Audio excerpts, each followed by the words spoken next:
exactly. Yeah. Exactly. I did go to, like, while we're on break, I did go to the bathroom and I took a photo in my bathroom that I wanted to send you. My brother, when he first got Snapchat, all he would do is just send. It's what I thought I'd send you because I had an issue the other day where my This guy is taking your joke and he's playing it, boy. The worst thing is, by the way, this is fucking hilarious. But the worst thing is, we're gonna do another meetup, and the three of us are gonna be joking about copper pipes. Everyone is going to have no clue, especially the fucking Ethan, George, James, who have no idea what we're talking about. We're going to be in stitches talking about fucking copper pipes. We can play it as like, this is our inside joke. This is cool, guys. Like, guys, I've got you something. I'm going to do one of those videos, like, I get my interns a car, like videos. I come out, like, boys come outside, I'm boy right. Like, and I'll be like so serious, I'll start getting emotional, and then he goes like, oh my god, what did he get us? And I come out, it's like copper pipes, just like a truck delivery full of copper pipes, this and it would be the guy. greatest stitch up of all time. In fact, it would be one of the greats. Like, this is one of the great rules of all time. It would be one of the great stitch ups of all time. Yes, indeed. Yeah, I just won the lottery, boys. I know this is special to you.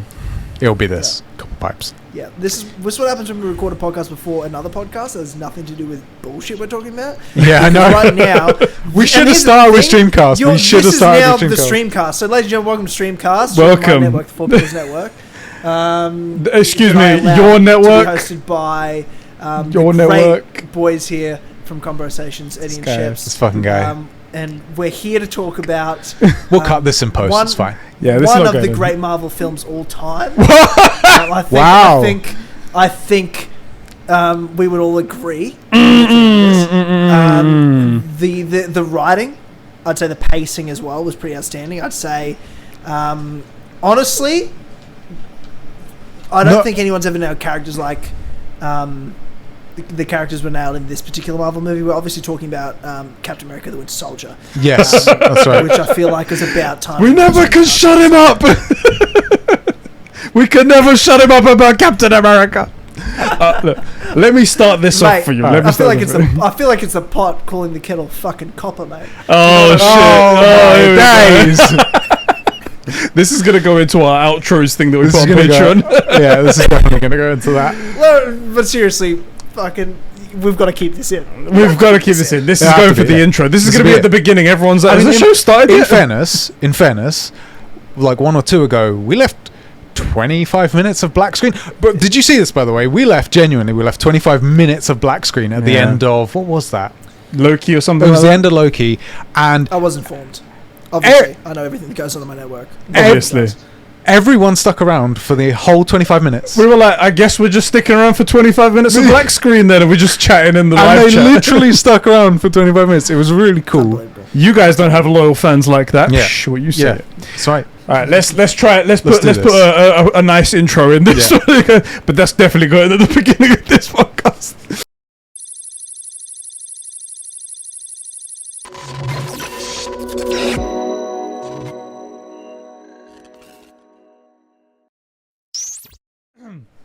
What's happening, everybody, and welcome back to Streamcast, the show on the internet. We watch the latest and greatest stuff from streaming services with you guys. I'm one of your hosts, Eddie, along with the blackest of widows himself, Sheps. How's it going, bro? It's going good. I feel like you maybe could have come up with something better for that. Should we say the whitest of widows? Is that what you want? I didn't want to make it racist. I just wanted to make it the title of the thing, the movie that we watched. I feel like you put me in a weird spot here. You know, you don't know what to say. I'm backed into a corner. I'll save you right here. Today, guys, we are going to be talking about the Black Widow movie, available now on streaming services as well as in theaters. Some people went and watched this as their first movie in theaters. I saw Mario and stuff like that posting it. Yeah. He's like eating popcorn again, losing my virginity, and stuff like that. What's going on? Not first movie experience ever. Not first cinema going experience ever. And we wanted to talk about that because you guys all asked for it in one of the previous episodes, and we thought we'd come out with this one here. Yeah. One thing I do want to say, apologies that this video is actually a week late. Last week there was a delay in our recording. Yeah. Our life is a bit, for recording, we only get 1 day to record. Yeah. My girlfriend had some problems. I need to step in. If anything happens on that day, the whole week is shot, basically. Whole issue, everything gets thrown out of whack, and we just can't do it. So sorry that this is a week late. Bro, give me your impressions of Black Widow off the top. Do you know what? I really did genuinely enjoy it. Yeah? Yeah, genuinely enjoyed it. I couldn't see why the internet was so split on this movie. Apparently, it was really split down the middle. I thought, it's not Endgame, Yeah. but it felt like good old-fashioned Marvel. You know, I think if this had come out when it was supposed to, the beginning of 2020, it would have been it would have been fine. It would have slid in fine. It would have been better to see it in cinema with my boy. But other than that, good fun. You know, I was okay with this movie. There was as I said, there was a lot of people going around saying, "Oh, this is the worst thing ever. This is the worst, whatever." The internet, critics and whatnot weren't giving it raving reviews or anything like that, which was always the problem whenever it comes to a female-led movie. You're worried that they might just go, "Oh, it's the best thing since sliced bread," but they didn't do that, which was fine. It was fair and everything like that. And I watched it, and I was like, and I mean that truthfully. Oh, by the way, there is this upside down idiot. Do you want to introduce him? I don't want to. Oh yeah. Sorry, I think everyone knows I'm fucking. They know me. You know, okay, guys. If you're new to the Four Pillars Network, obviously this is the flagship show. Yes. We're the guys putting in the content. We're with a workhorses. Yeah, it's actually true. It's actually true. Let's just fucking be honest with ourselves. You know what I mean? I own mirrors. You know what I mean? I can see myself. Tyler, man, it's good to have you. Obviously, on our show, on our channel. Yeah. Yep. How do you feel with your blood being rushed into your head upside down? Well, so I am genuinely curious to get your impressions on this, because one of the things I liked about this movie a lot was it felt like it's not fucking Winter Soldier or Civil War, but it's back to that grounded Marvel stuff, which I do enjoy, and it had that kind of Captain America feel, right? Yeah. This isn't Thor, you know, and I like that, and so I'm curious to hear how you felt. Yeah, I mean, I see what you're saying, and I prefer those grounded Marvel films the same as you. That's why, you know, the Winter Soldier is my favourite of any superhero movie at all, let alone Marvel. And Falcon Winter Soldier particularly was my favourite shows between WandaVision and Loki. Of the Marvel shows. I mean, tonally, I liked the vibe, right? Like, at different points, especially early into the movie. I really liked the opening. They set the tone for me really well. Yes. And I won't get into it, because we'll get into it properly in a minute. Yeah. But it did lose me along the way. I don't think the writing was all that fantastic. I mean, in terms of the enemy... Oh my god, the villain is dog shit. Oh yeah, my god. It was one of, I'd say, probably the worst of any Marvel movie. The Mandarin was better. It's up there. Joking, the Mandarin was better. By the way, Sheps is not going to let anyone talk. He's him. I'm sorry. Yeah. I'm sorry. He's very heated about it. That's good. It's up there. It's up there with one of the worst. It's pretty bad. And it felt like this movie was just fucking pointless. Like, the credits started rolling and I was like, this movie it had no purpose. I feel that. And then we get to the post-credit scene and I'm like, okay, I'm fine with this now. Yeah. So even though at the time I didn't if I hadn't seen the post-credit scene, I would have been like, this as a movie, it doesn't matter. Yeah. And I was just sort of like, ugh. But I looking back the next day, I was like, I kind of enjoyed it more than maybe I thought I did. The more I thought about it, I sort of liked it more. Maybe I'm just remembering moments rather than it's hard for me to, I'm like, you guys inviting me on here. I'm like, fuck, I hope I can remember what fucking happened. But certainly my favorite part of the movie was Florence Pugh. She was amazing. She's an incredible actress. Who? And I knew she would kill it. And I think just in different scenes, she really brought some really good emotion to it. Yeah. I just thought she was a good character, and the fact that, obviously, spoiler cast. It's a what? Sorry, never heard of that. Okay. But yeah, I just think her character's amazing. Yeah. And I'm excited to see her going forward. Me too. In the future of the MCU. So it got me excited for, obviously the Hawkeye show and what James and I have theorized Captain America 4 will be about the Dark Avengers. It was a very good passing of the torch. Yeah. A very good passing of the torch, I thought. Marks out of 10. Yeah. How do you guys feel? Ed, you first, please.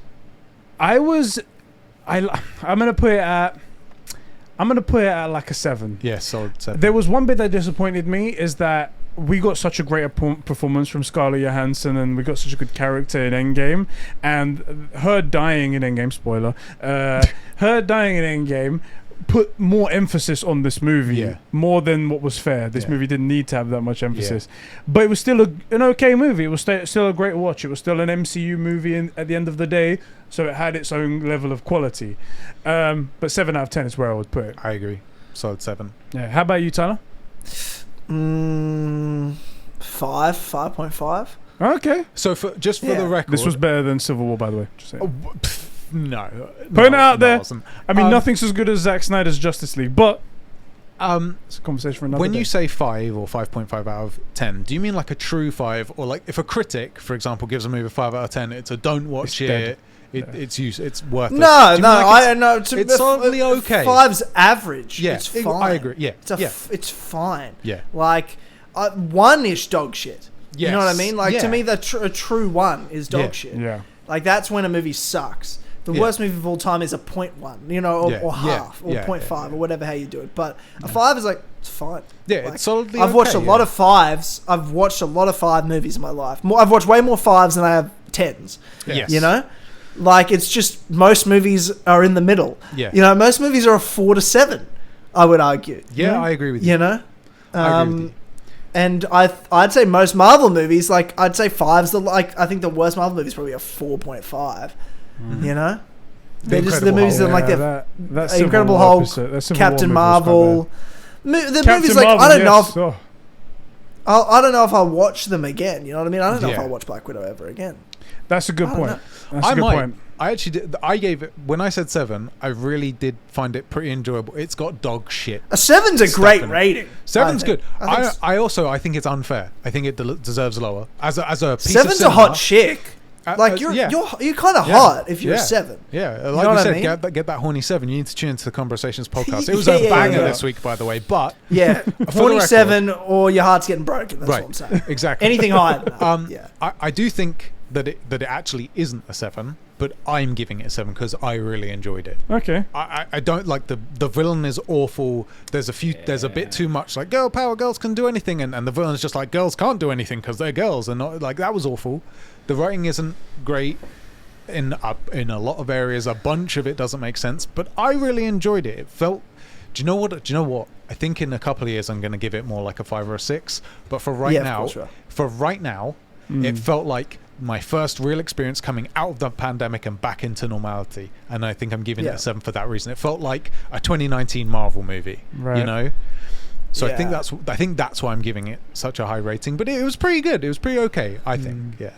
The cinemas have been open in Australia for quite a while, so this wasn't this is like my 6th, I think, movie back. You guys have had like 4 people ill in the whole pandemic. You've had 12 cases in the whole 2 years. Like, I was talking about it, like less than 1,000 people have died from COVID in Australia, which is pretty damn in the last 16, pretty damn months, good, whatever it is. But yeah, I mean, this was like, but to be fair, what movies were coming out. Like I've been 4 of the last 5-6 times have been recently when movies have actually started coming out. But I saw Tenet, and then they were just showing like really independent films that would never make cinemas any other way. And I saw a few of those, and honestly, some of them were pretty fucking dog shit. All right, like I'm like, this is actually a really good movie.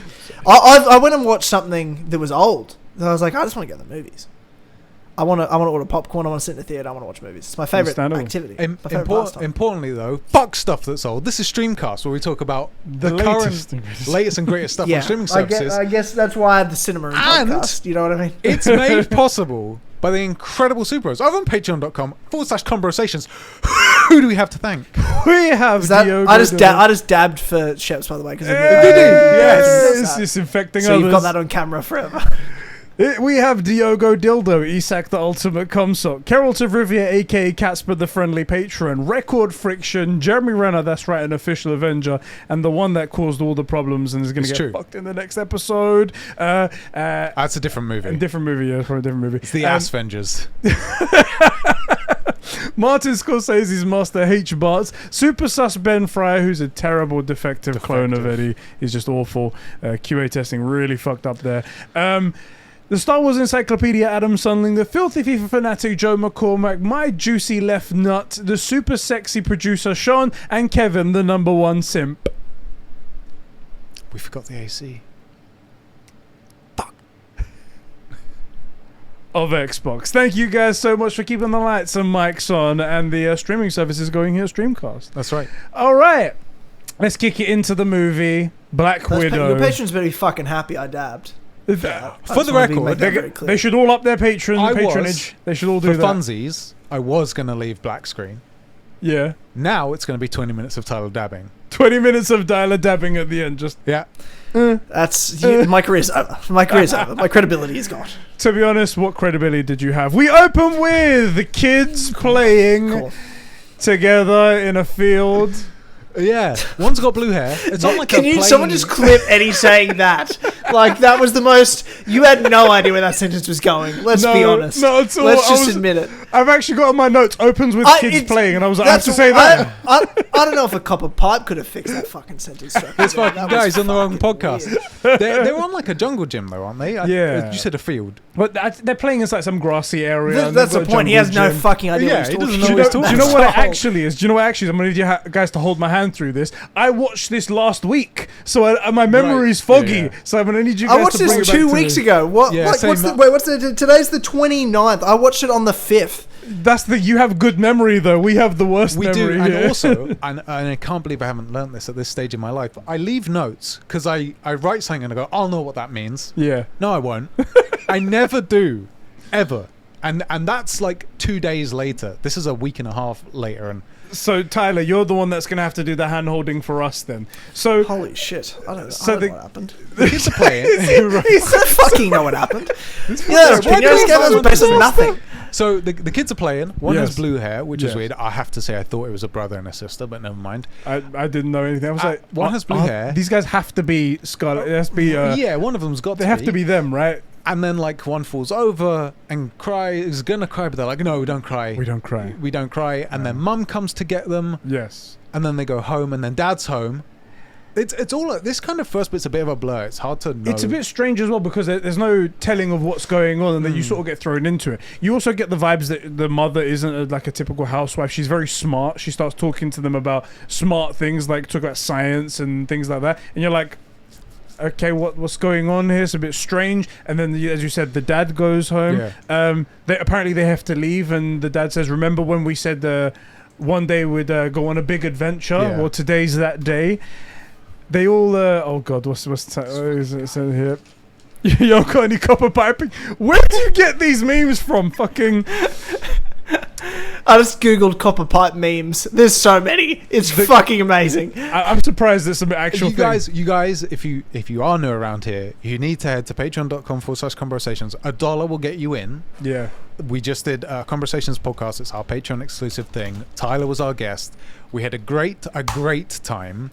And this mother fricker has not let this joke drop, and I actually love it. It's carried on into other podcasts. He hates it. You hate it. You're furious. No, the thing is, if I admit to that, he'll keep going. Yes, don't admit it. So the dad comes home and he's like, the time has come. We have to leave.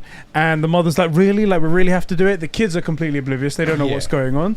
And he tells them, like, you remember that day we would go on a big adventure? I said, today's that day. Also, their American accents are starting to drop at this point. I don't know if you caught that. The parents, anyway, yeah. It was a bit strange when I was like, what's going on with that? And I didn't realize what was going on, but then it makes more sense afterwards.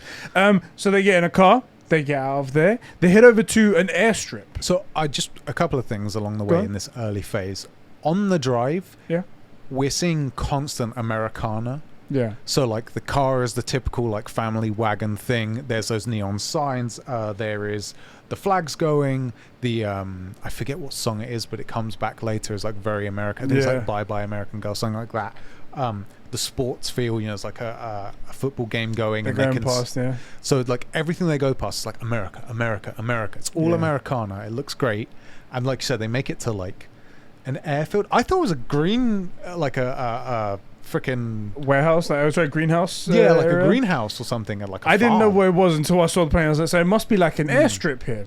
The kids and the mum all get in the airplane. They're starting to get things ready. The dad just straight up picks up a metal trailer and tosses it to the side like it's nothing. Dad strength, innit? Dad strength, that's what it is. His dad bod. I was just like, all right, we're not going to address so this. We have a super soldier. So cool, no problem. And then there are people that come in with trucks and they're after them. It says shield on the side. I don't know if you caught that. I didn't notice that. No. It says shield on the side of the trucks. Yeah. That's interesting. That's interesting right there. Okay. And they start shooting. They start taking off without the father. The father's got a rifle in his hand and he's taking shots at all the cars that are coming. And then he starts running after the plane. Mm-hmm. He manages to get to the wing, jumps on the wing, and is badass just flipping on his back and shooting at people from the wing. So fucking awesome. Yeah. And then obviously the kids are inside, so they're getting shot as well from the people in the cars. Very tense moment. Mum catches a bullet. It's like calls the daughter up, one of the daughters up, say, you need to come up here, pull up with all of your strength. And they manage to pull up at the last second. They just brush the wheels and they fly off into the distance. Him still on the wing of the plane. Sure, that affects stability a little bit, but don't worry about it. We'll gloss too much in that. But yeah, they managed to make it out of there. And they make it to Cuba. Yeah.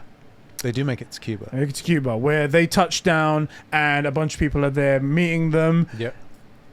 And suddenly some weird accents pop out. Yeah. It's no longer American accents. We start hearing Russian accents. People, they seem to know the mother and father. The kids are completely oblivious. They don't understand what's going on.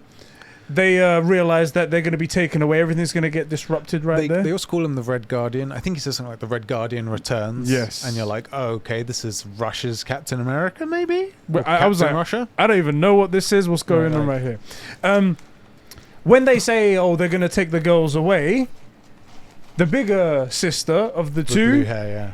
She pulls a gun. Stamps on one of the soldiers' Why are you foots. talking about it like we don't know who they are? Well, we don't know at this point. We don't know the time, yeah. We don't know at this point who they are. Yeah, you do. No, we know one of them is Natasha. But do you know which one's Natasha? The girl fucking looks like her. They fucking cast her so well. I straight up, maybe I'm stupid, I thought it was a brother. Oh my god, yeah, you are. I am. No, I was didn't. But also, you know later, Florence Pugh's playing her sister going into the movie. Later, I agree, but I didn't know that. You don't understand Streamcast. We're playing it as it goes along. Yeah. If there's a big reveal later, we don't know at this point. Yeah, we don't know at this point. But you do know. You know. Well, we know, but we don't know. I didn't. I 100% did not know. I thought it was a brother and a sister. I didn't know what was going on at this point. And then later on, I agree with you. When in context, when you're seeing like the childhood photos and stuff, like at their house, she does look like her. Yeah. At the time, I'm like, who are these fucking kids? Why is it? I thought it was her sister. Why has she got a big brother? I'm so stupid. I genuinely thought that. Anyway, the big brother pulls the gun. Yeah, the big brother stamps on the soldier's foot and pulls the gun out of the holster. Bro, the shittest soldier in the world. Shittest soldier in the world, completely gets disarmed by this little girl and starts threatening everyone. It's like, stay back, or shields the sister behind her. It's like, Natasha, stay back. It's like, you don't come close to us. And then the father comes along and it's like, Natasha, put down the gun. Yeah. You're like, okay, and then you realize it's Natasha. That's when you realize it's Natasha. That's right.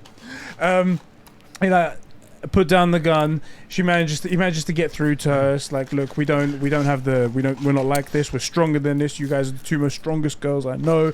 You're gonna get through this. He also says, like, you knew this would happen. Yep. And I think she says, you know, that they'll take us away. She's not ready for it, and she's too young. And the father is like, well, you were younger when you went to the red room. Did he say the red room? I don't think he says red room. I think he just says you were younger. Yeah, you were younger. Yeah. That's all.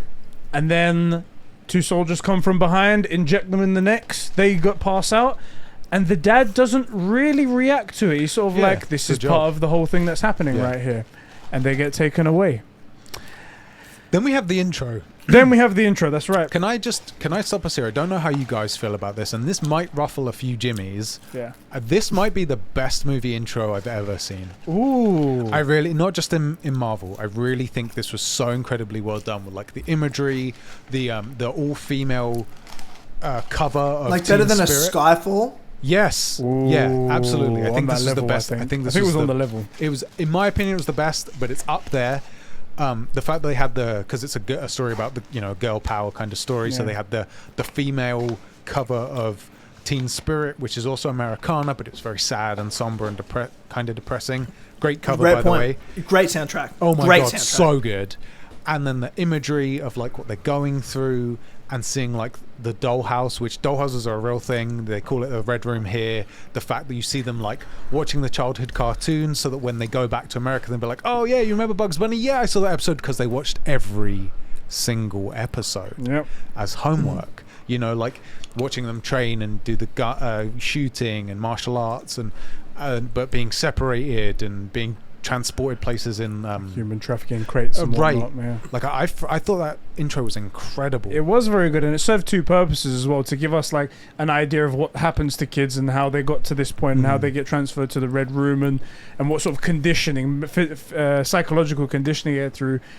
And it's very effective, and it's so well done, so great, as you said. I loved this intro. I thought it was incredible, really good. I generally thought it was the best part of the movie. I thought it was a phenomenal opening. I totally agree. Yeah. I thought it was, not only was it the best part of the movie, it's one of the best things in the MCU. It was so good, but it was absolutely the highlight of the movie. Who would have thought that the MCU could go serious and it would work? Normally, MCU is very much like, hey, let's just go fun and same recipe that we've been following for a while, and then go there. Do you know what's interesting? Over the Life of Streamcast, where we've been doing the Disney Plus shows, a few times we've seen these glimpses of like almost horror directing in the shows, and I feel like whoever's doing the direction for these things should do a horror. Because whenever they do sinister, they do it so well. Yeah. So anyway, and then we cut. Problem is the tone of this doesn't stay the same. Yes, I think that's the problem with this movie. I totally agree. Yes, and then we cut to not present day, 21 years later is what it says. Years later, where Natasha Romanoff 2016 is on the phone to she's in breach of a Sokovia Accord. She's on the phone to that general guy, and the general guy is like, yeah, you guys were in breach, and it looks like they're tracking her down. She looks like she's in a corner. She's made a last call to the general to try and work things out so things don't get messy.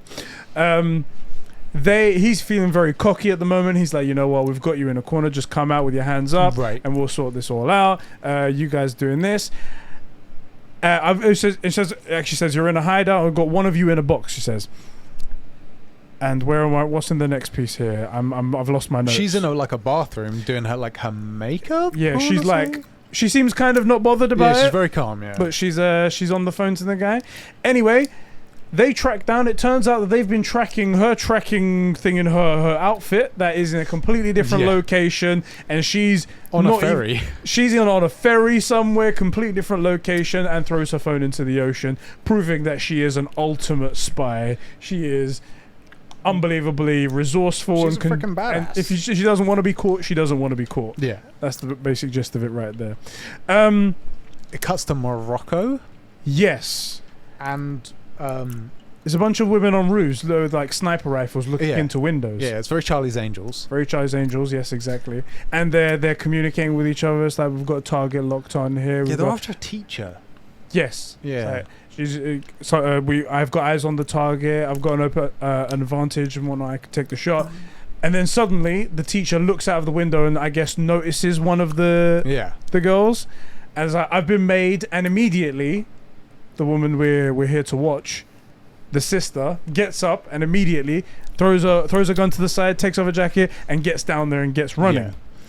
I will say one little thing. Yes. This is a part of the foreshadowing of the tone of the movie. We will find out who this teacher is. Yes. That she was a Black Widow and escaped or whatever. Yes. The idea that you just sort of leave and go and become a primary school teacher in Morocco, like tonally already, it doesn't make any sense. It's such a weird, you're a deep cover assassin that's being hunted for the rest of your life. You need to be constantly hiding. That's what you need to do. So she chases after her, and they do meet eventually down on the street level where they get to fighting, and it's a really good fight. I think decent, as well. Yeah. Especially, I like all of the fights in this movie. They're very, very forceful, very impacting. I did like them quite a lot. The choreography for the fights is very good. Very, very nice. They're fighting, and the woman that they're chasing pulls out something from a box that she's carrying and sprays our main character, blonde girl that we don't know yet. Exactly, don't know yet.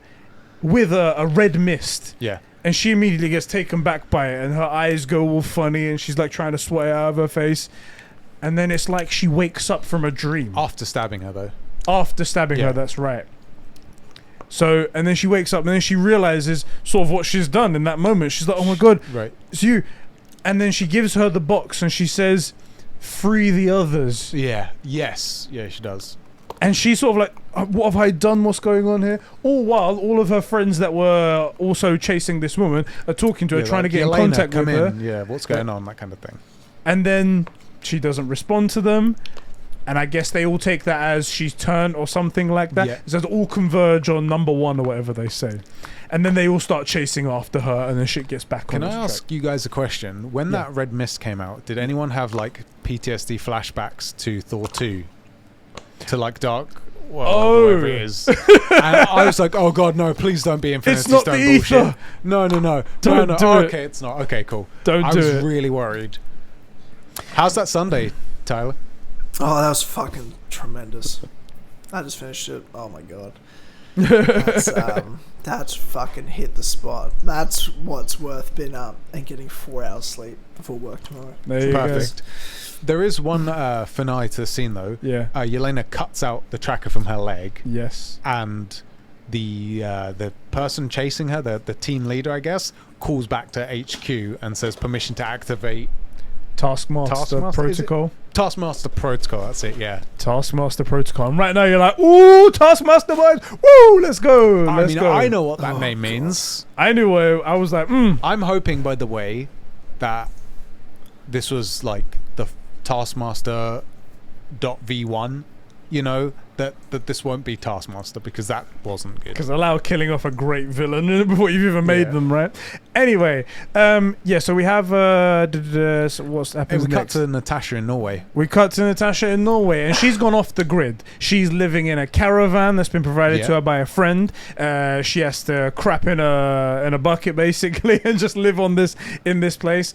She has internet and nothing else. I mean, he's and provided pretty her with bad. like fake IDs and stuff, but like you say, Yeah, she's yeah. off grid. Something Longbottom, her name is Something, like that. yeah. That's very good. The guy there's a bunch of junk there from somebody else that's used it. Yeah, from dropped off some belongings from the Budapest hideout. From the Budapest safe house, I think it says, yeah. Yeah. And in that, we see the box from before. Aha. Yeah. Exactly. During the night, she's just on her computer. Everything's hunky-dory. And then the power goes out. Yeah, yeah. And she goes over. She's like, oh, God, there's no fuel in the generator. I have to go fuel the generator. And she realizes that there's none in any of the cans as well. Yeah. Which is fucking great. The guy left her with like 4 hours of fuel. Yeah. And then fucked off. Right. So she decides I have to get in my car and I have to go drive to the nearest town to get some Which some she fuel. put the junk from the safe house in already. She Yeah. did as well, yes. I don't know why though.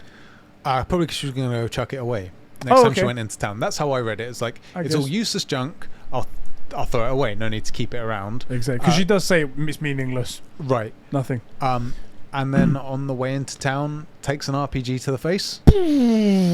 Just while making her turn, she gets destroyed by some next missile. And guess who it is? Taskmaster.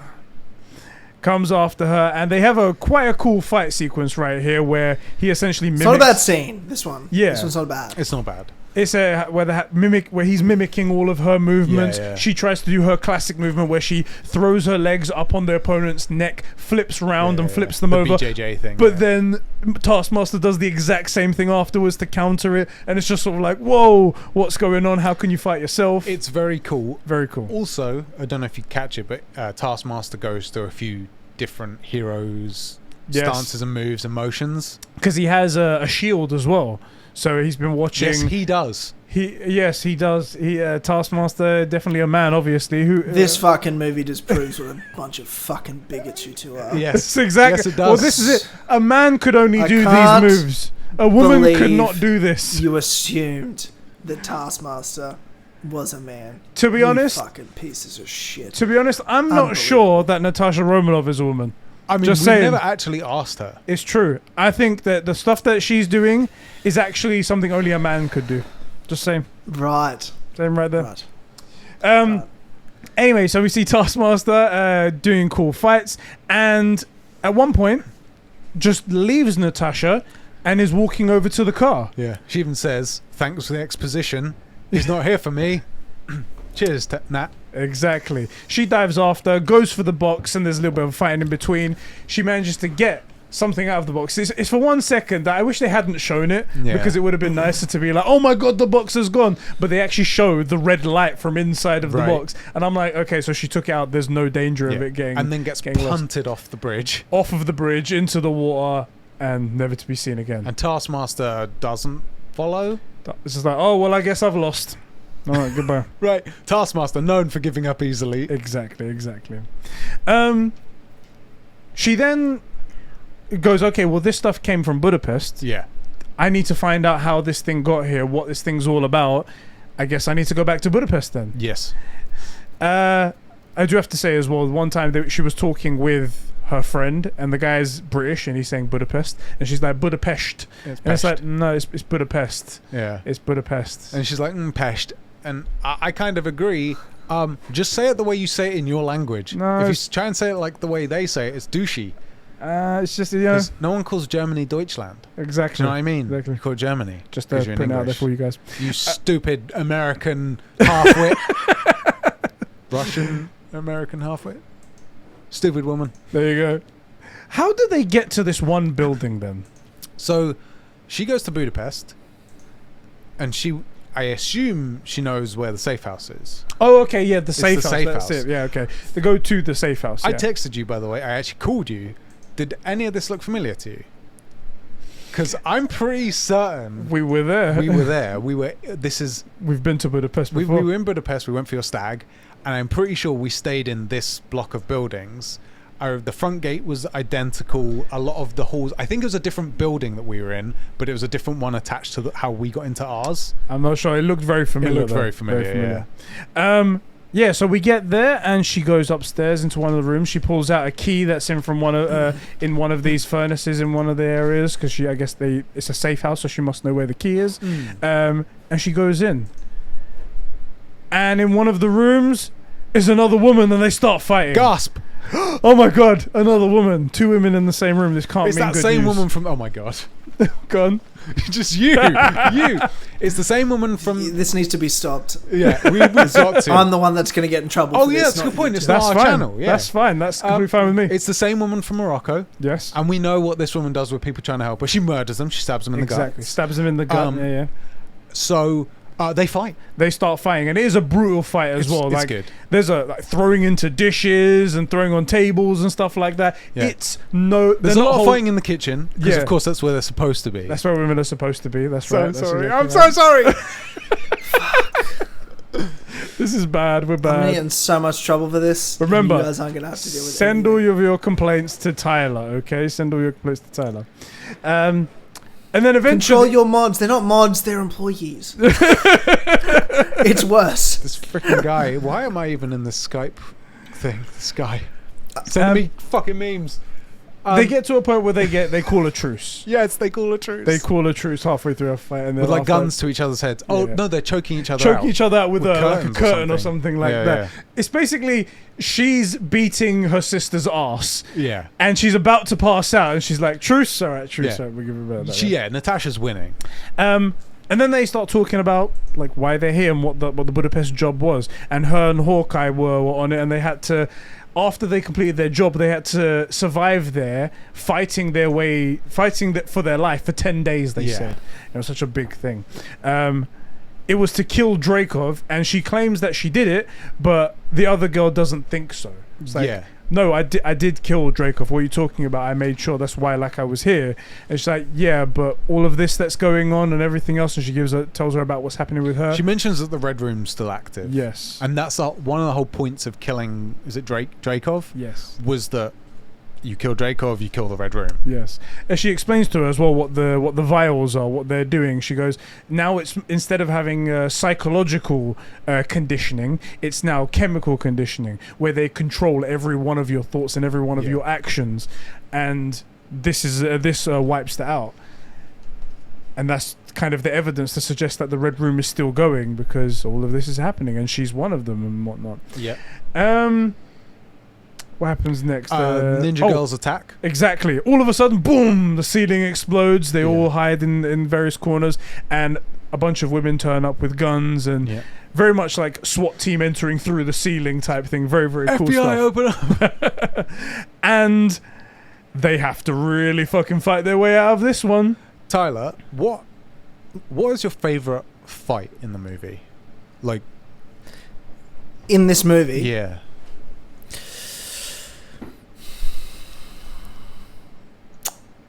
It's a hard...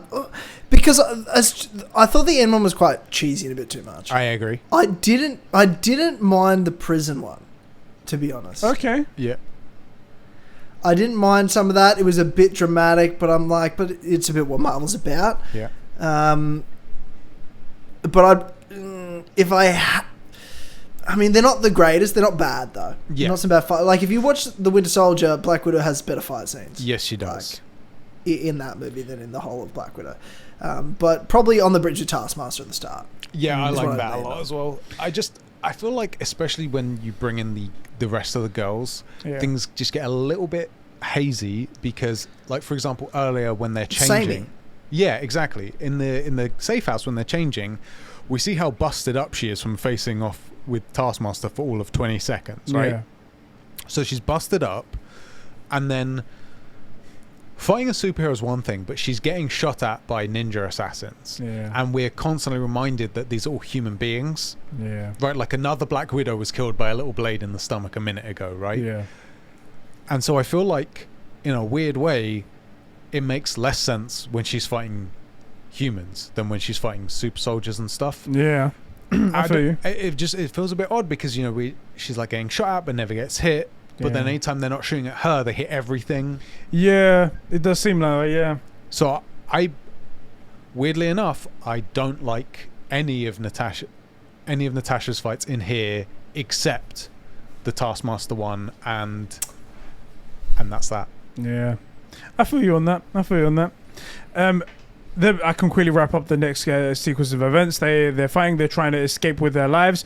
They get onto a roof. They start running away from them, where they get chased by one really adamant Black Widow, and they jump onto like a vent stack and they shoot away the couplings, and it starts to tip. But that Black Widow is really relentless, jumps onto them and grabs onto Natasha's hand. But Natasha sees that person as someone being controlled by Dreykov, and it's like, well, I need to save them, and they crash into like a window area, and she's holding on to it. It's like, hold on to me, I can save you.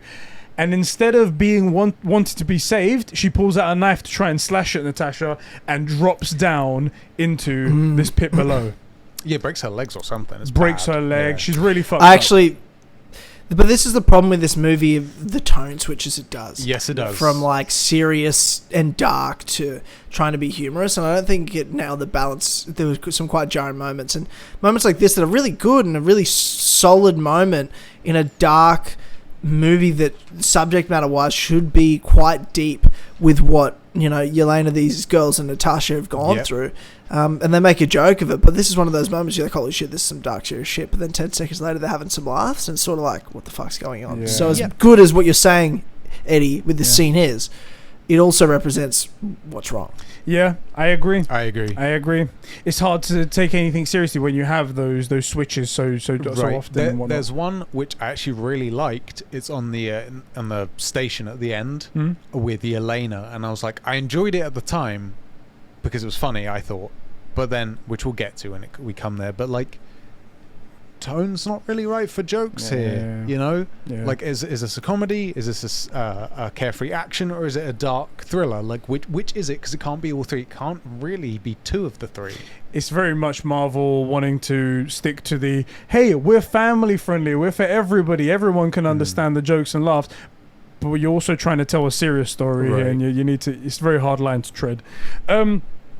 Eventually they get down to it because they're like, oh shit, she's dropped, she's hurt, we have to save her, she's part of one of the victims of this whole thing, of the Red Room and everything. Go down there, and she's gonna reach out to go save her, and the girl sort of puts her what do we want to call the wrist thing, like a blaster wrist type thing. I know what you mean, really strange. Goes to point at her, and then we get a shot of a man, Dreykov, we presume, who presses a few buttons on like an iPad, and the girl moves her hand to her own head and blasts her own face. She even says, don't do it. She says, he's making me. Yeah.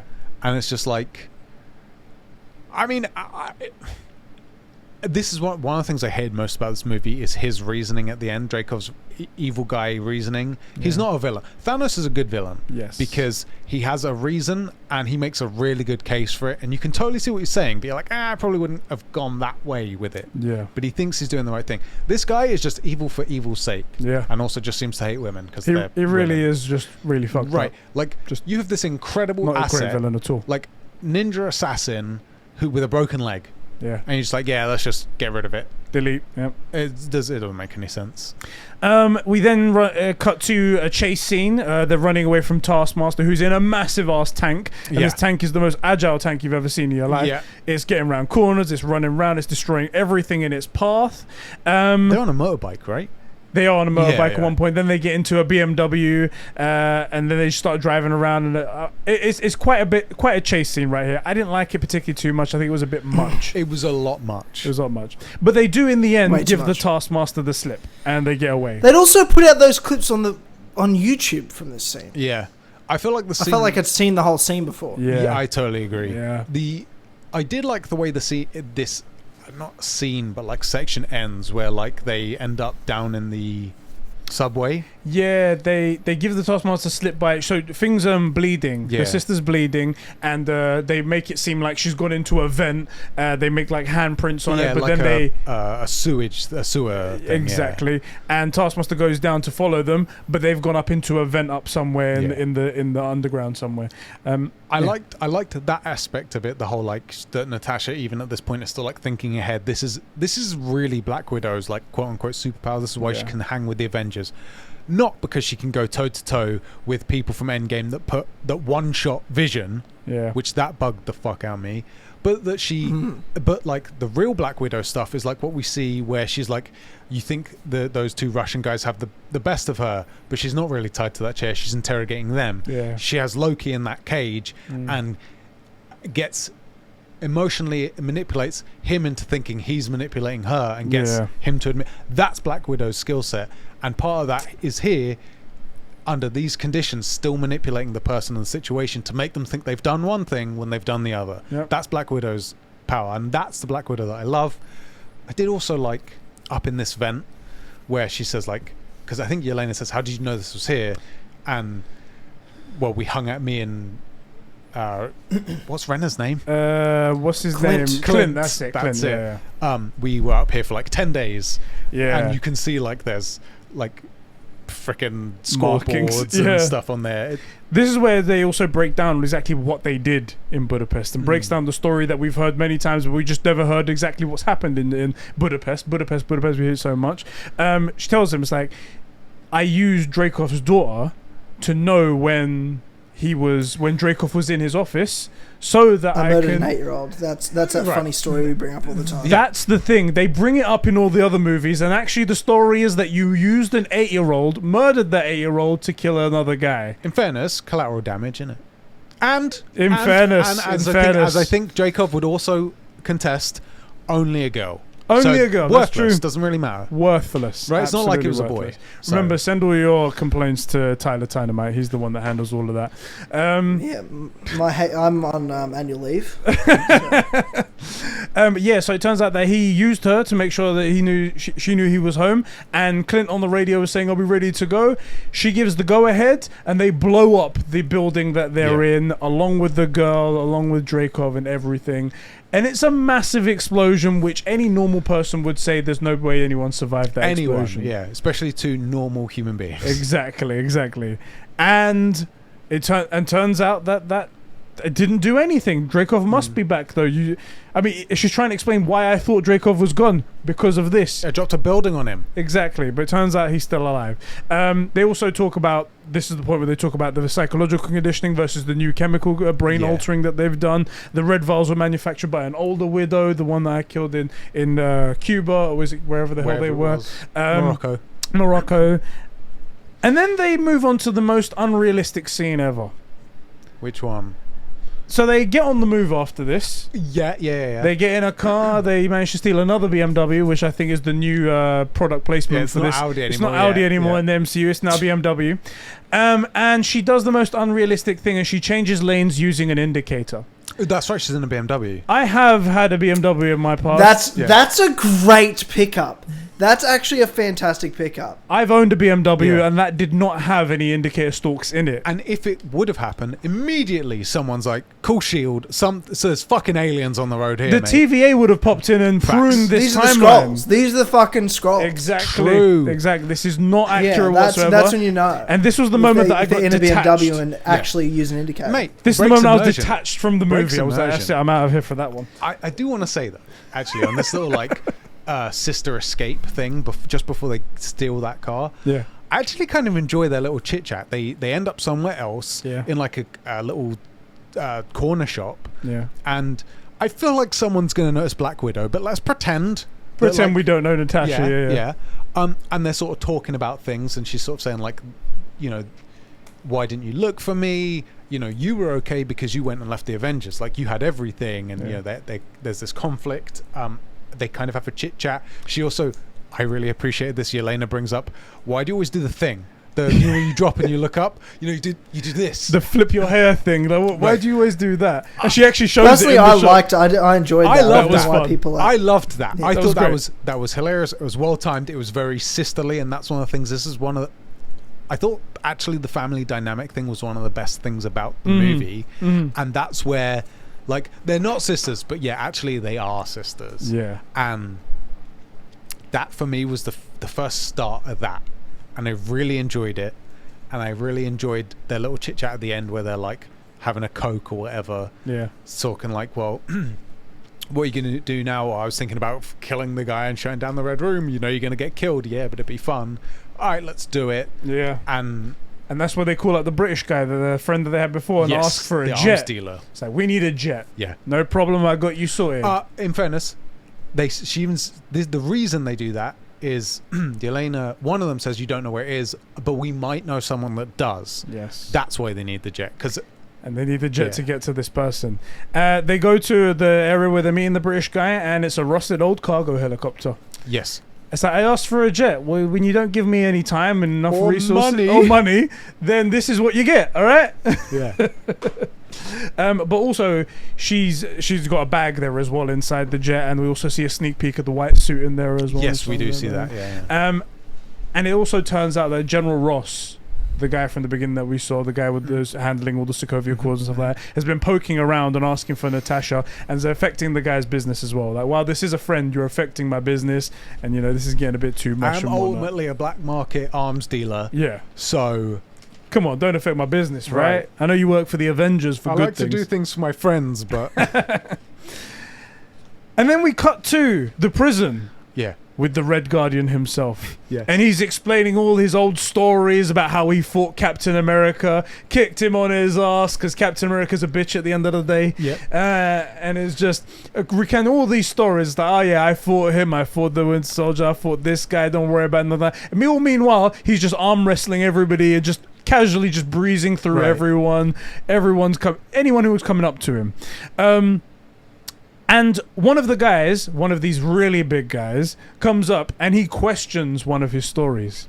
He says, I love this. This is so good. So, and while he's saying it, he goes, so you know how he uses this shield as his baby blanket? Well, I push him out of the window with it. And the big guy goes, hold on a second. You fought him when? It's like, 88 or something or another. Wasn't he still back in the ice back then? Are you calling me a liar? I feel like we should do this whole show from now on in Russian accents. Russian accent. Okay, I hear you. No problem. Yeah, I'm fine with that. It's like, are you calling me a liar? And he just snaps his wrist there and then. And he starts making fun of him. It's like, oh, little baby. Oh. It's a fucking hilarious scene. I loved it. It's pretty good. It's well as well he's getting a tattoo back there getting as well. a tattoo. Pretty badass. It is a good point. Yeah. Captain America was on ice from 45 to like, what is it, 97 or 2008 or something like that? Like maybe 2011, 12, depending on. So Who's he fighting? Maybe it was freaking Isaiah. I say you ask him. I say you go up to him and ask him. Question him. Go on. So the weird thing is actually he does ask Natasha at one point, did he ever mention me? Did he ever mention our fights? So he must know what Captain America actually looks like. Obviously, because it's Captain America. Everybody would. They do have TV in this Russian prison. How does he not know this isn't the same guy? I reckon there's something to this. I reckon they're saying it for a reason. I think there's going to be something's going to be done with this. They're Chris Evans' alternate Captain America came back to life. Maybe it's tying into a show in the future. maybe it's tying into something. I don't know, but that's the way it's going right there. What's going on next? They fly the helicopter over. Yes, so he goes to collect some mail. Yeah. And the guys are eating some of the mail that he got. Was like cookies. There's cookies and things like that. And it's like, next time tell them to put more butter. No, oh yeah, fucking arsehole. Yeah, I'll fucking show you butter in a second. I'll show you more butter. Yeah. Anyway, he gets his mail, and one of them's a Red Guardian action figure. Yeah. And he pushes it, and it does the action figure noise. I guess the sound he used to make. It's a suka bliat. Exactly. Beautiful accent right there. And Tyler's like, wow, I'm in Russia. It's the only Russian swear word I know. So. And the head pops off. Yeah. And he looks at the head. There's an earwig in there. And he pops it in his ear. And straight away Natasha is like, it's your lucky day, Alexei. Yeah. And he's like, what the fuck is going on? And it's a prison break, essentially. Yeah. She tells him to play calm and go to this like southeast wall or something like that. It's a good thing everybody knows their way in America. Exactly. About like, oh, I'm on the east side of the building. How the fuck do you know that? America seem to know the compass all times. It's like built into them. I'm like, oh, we're heading north down North Average. It's like, is that north? I don't fucking know. Northbound on. I don't know. I will say, I do actually know a little bit for that. Because they're interstates, odd numbers and even numbers go different ways. So, like, I think it's even numbers go north to south, and odd numbers go that's a shit thing to know, especially when you don't live there. Well, it's just a thing, right? So if you say like I'm northbound on I-28, you know what road they're on and which direction they're going in, right? Roughly speaking.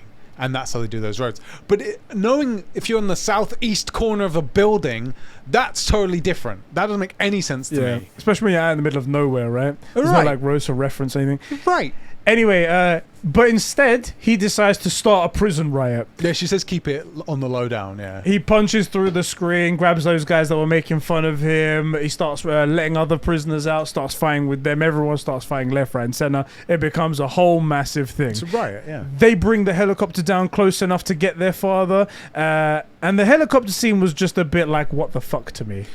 Yeah. Because they get down low enough, people start shooting at the helicopter, but it doesn't seem to affect the helicopter that much. Whereas anytime they shoot back, it's immediate death for them. Yeah. It's very much...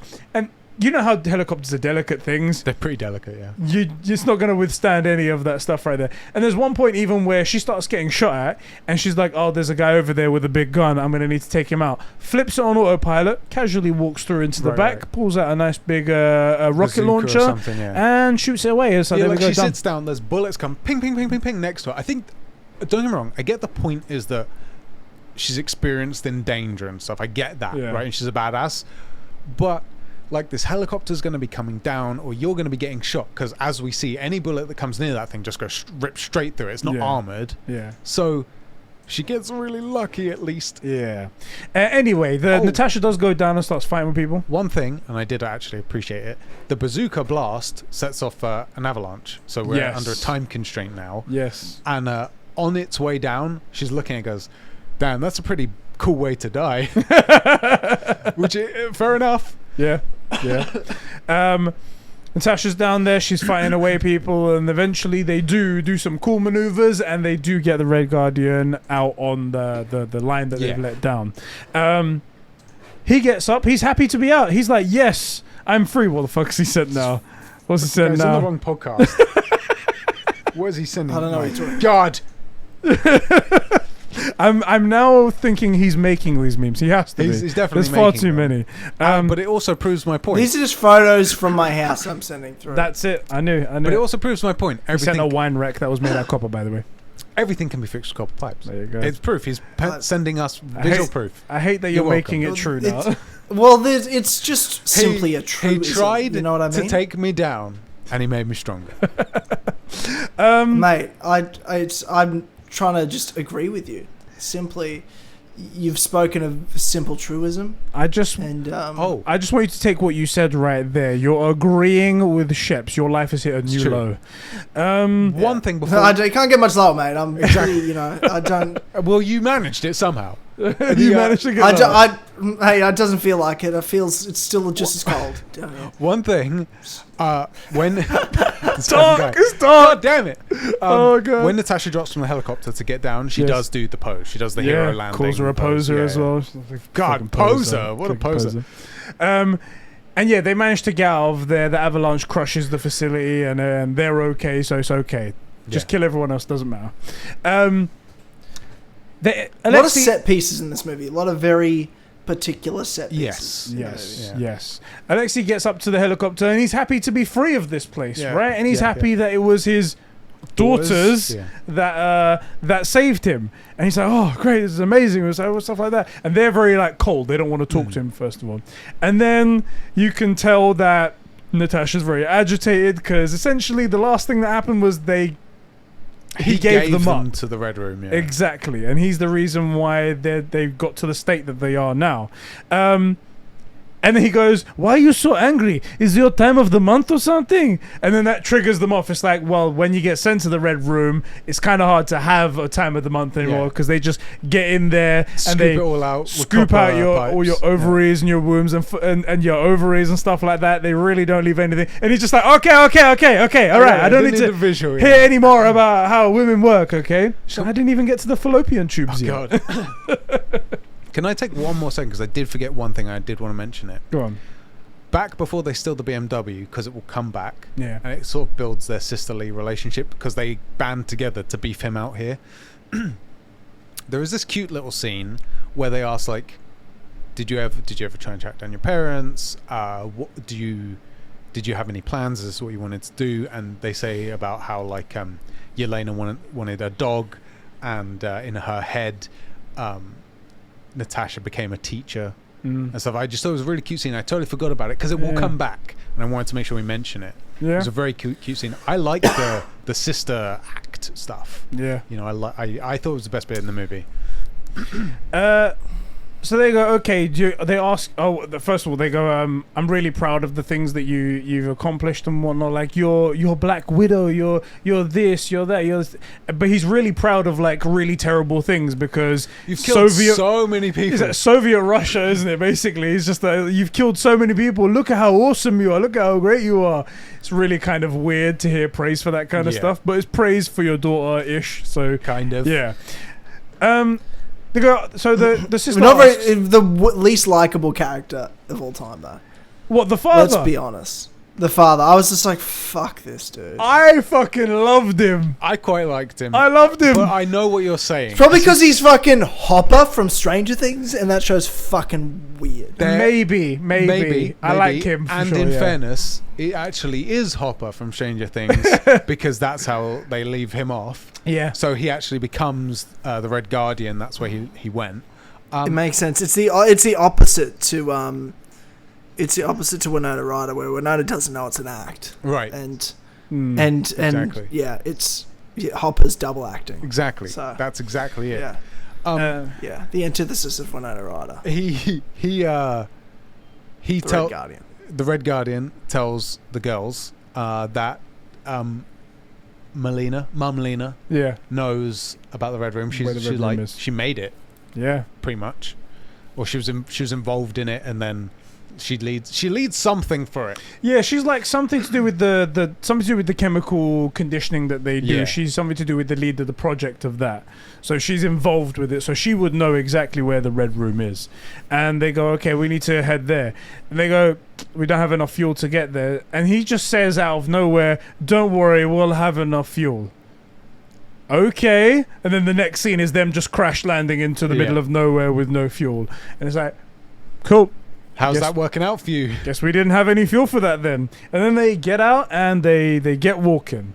They eventually do get to the mother's house. The pig farm, yeah. And she's playing with pigs. She's teaching them to go around a maze, it looks like. Yeah. But it looks like it's just normal conditioning, like giving them food at the end. So it's like normal positive reinforcement. And then she I guess she gets an alert on an alarm that there's somebody in the vicinity. Pulls out a huge sniper rifle. Yes, she does. Just absolutely huge, and sees them coming from a mile away through her zoom lens. And they get to the front gate, and she's almost completely disarmed. She's like a mother seeing her children again for the first time. It's such a sight. And the father as well, to be fair, the Red Guardian, he's the same as well, seeing this woman that he spent a lot of time with. I'm guessing super in love with, always was. I think one of the things that they do really well in this movie is express that all of these people who at least ended up being, all like super assassins at some point, that for all of them, this was the realest and closest to normality that any of them got. Yeah. And that it does it did mean something to them, whether or not it was supposed to, or they let it show at the time. Yeah. And it's very weird because like he sees her and he has this like you're as beautiful as the day I met you kind of thing, but like they're colleagues. They're just colleagues. Yeah. Or should be. It's odd, but Mum Lena invites them in. Yes. How at this moment, how did you feel about Mum? Both of you. Did you have any feelings at this point? I wasn't that. I don't know. I wasn't really invested in the two parents at all, to be honest. I thought they were the weakest characters of the movie for me. I feel like the mum was. Taskmaster obviously is, but like I just didn't get involved. To be honest, I was like, if they never appear again, I will not give a fuck. Yeah. Yelena and Natasha were great. Agreed. That's about it. I liked the family dynamic at the table. I really liked that a lot. I only liked, honestly, Scarlett fucked that scene up for me. I agree. She was the weakest link there. She and I didn't like the parents, and I was not impressed by Scarlett Johansson's performance as Natasha. I thought it was a very weak performance. Especially off Florence Endgame, where it was fantastic. Yeah, she's so good. Florence Pugh acted the fuck out of this scene. She's brilliant. I got emotional in this scene. She's so good. Might be because I was in deep dark depression when I saw the movie, but maybe I was emotional in this scene. She's really, and that was all really Florence, good. All Florence Pugh. She was so good. Stole the movie. So he brings them inside, and she does seem to really care about the girls, the mother. And this was the part where I was suspicious. I was like, is she going to turn now? Is that what's going to happen? And I was really suspicious of her. She heads into her special safe room, and she puts away her gun. Natasha's like, don't try any funny business. Like, I'm putting away my gun. My weapon, yeah. It's like, okay. I was like, as soon as she did that, I'm like, no. Like, I feel like if you were being honest, you leave the gun in the room. Yeah. Right? The fact that she goes into her like super secret safe room, like she's pressing a fucking panic button. Yeah, 100%. It was so fishy to me. Anyway, then she goes and prepares dinner, and the father goes off into the bathroom to try on his old Red Guardian suit. Yeah, and it's a struggle to get in. He fits eventually. All you hear is like they're at the dinner table, and he goes,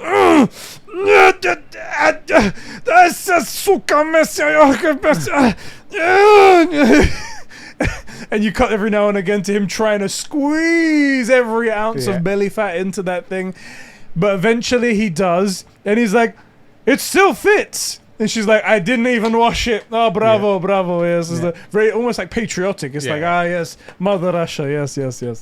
And he sits down at the table in full gear. Takes off his helmet afterwards. It's like, everyone's going on. And they start to have some moments. They start talking about what's going on. The mother and father were agents just assigned to each other, but they immediately fall back into mother-father dynamic. It's like a normal school. It's like the dinner that they didn't get that last night that they're just sitting down for now. It's like they've fallen right back into it, right? And they get this, there's these moments where they like look at each other and they're like saying things to each other. Don't talk to your mother that way. It's very, and there's a point where I think Natasha comes to say something. It's like something about the red room, and the mother comes out, Natasha, don't slouch. And it's like, I'm not slouching. And it's like, you're slouching. And the father's like, God, listen to your mother. Up. And I'm like, this is the last meal they didn't have. I enjoyed it. It was great. I liked that bit. I enjoyed it. Like you said, Yelena. Florence Pugh, Florence Pugh. Yeah. Stole this scene. Actually, I'll be honest. I think she steals every scene she's in this movie. Yeah. She's really good. I agree with that. She's so good. Yeah. I already loved her as an actress, and I was very excited to see her in this movie. Yeah. And she didn't disappoint. Yeah. She absolutely didn't. I do think we did get a fairly, in comparison to Florence, a very weak performance by Scarlett Johansson. I agree. I thought this was one of her weaker performances as Natasha. Yeah, me too. I feel like she was not in this. I feel like she had already checked out of the character. I totally agree with you. I think that's why, because she gave such a great performance in Endgame. I remember we were watching Endgame. Me and Ed were sitting in the cinema, and I leaned over to him when she's got that scene where she's like tearing up with Cap over the sandwich or whatever, and I'm like, "Yo, since when could Scarlett Johansson act? Not like act, but like act like this. Since when could she do this? Really she's so good, and in this, she's just some actor playing a part. Yeah. In her own movie, the movie that's named for her. Like, oh my god! You think to the line she has in this movie, it's just fucked. And then you look at Endgame, and you're like, that line and exchange moment of like, you know, if I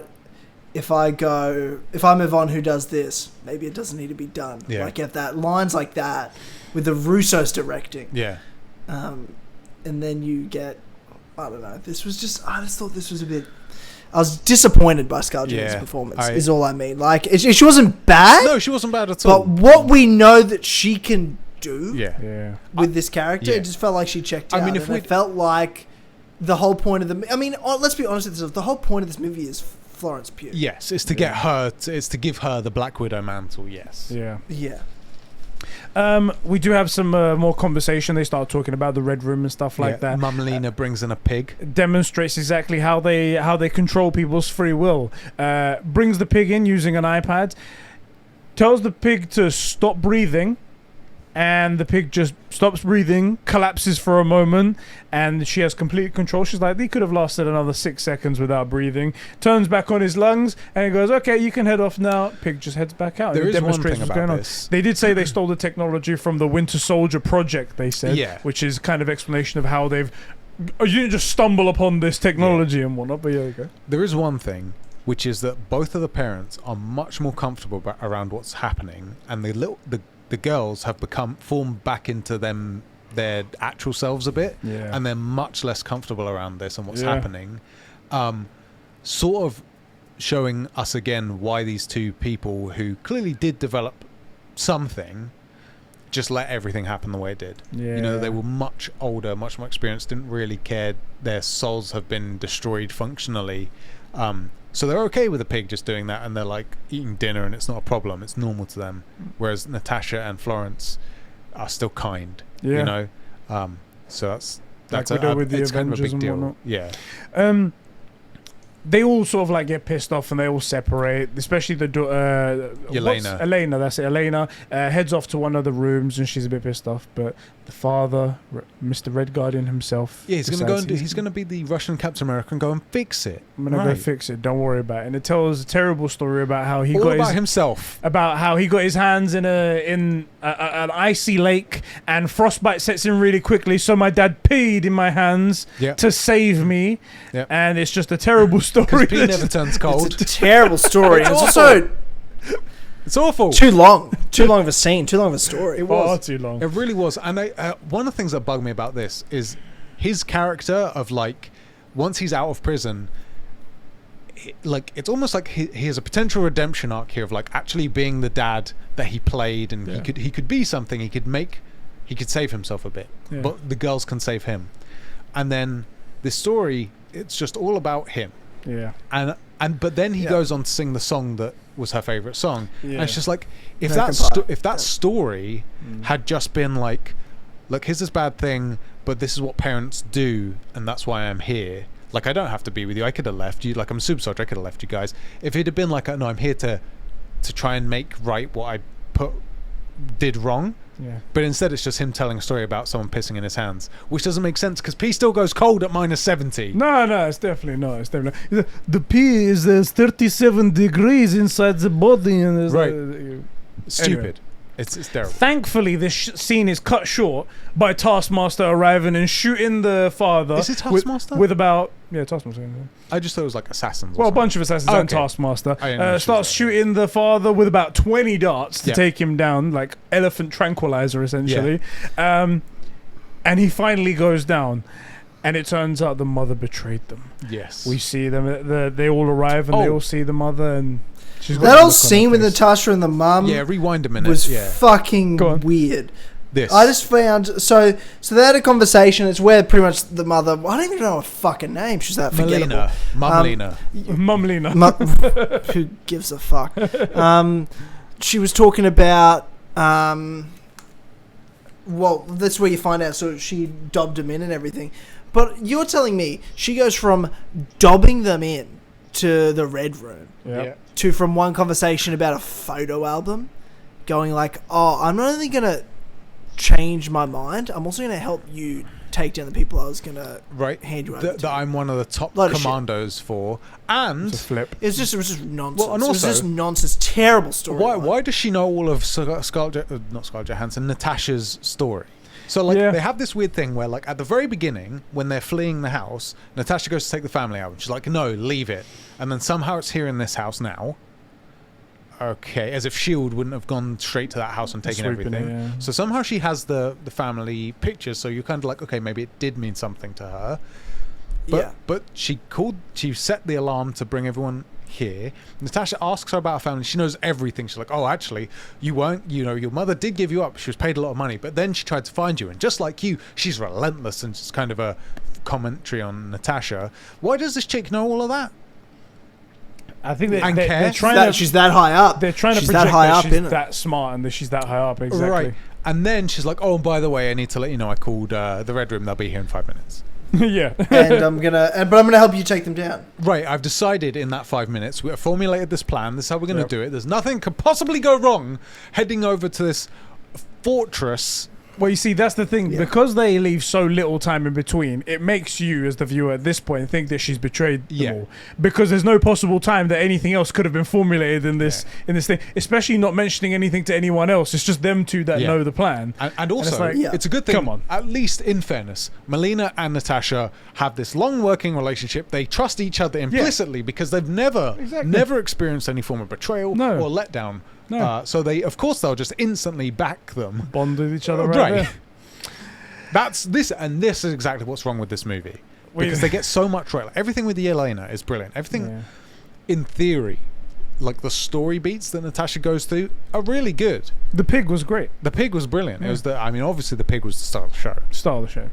And then we cut to, they're on a jet.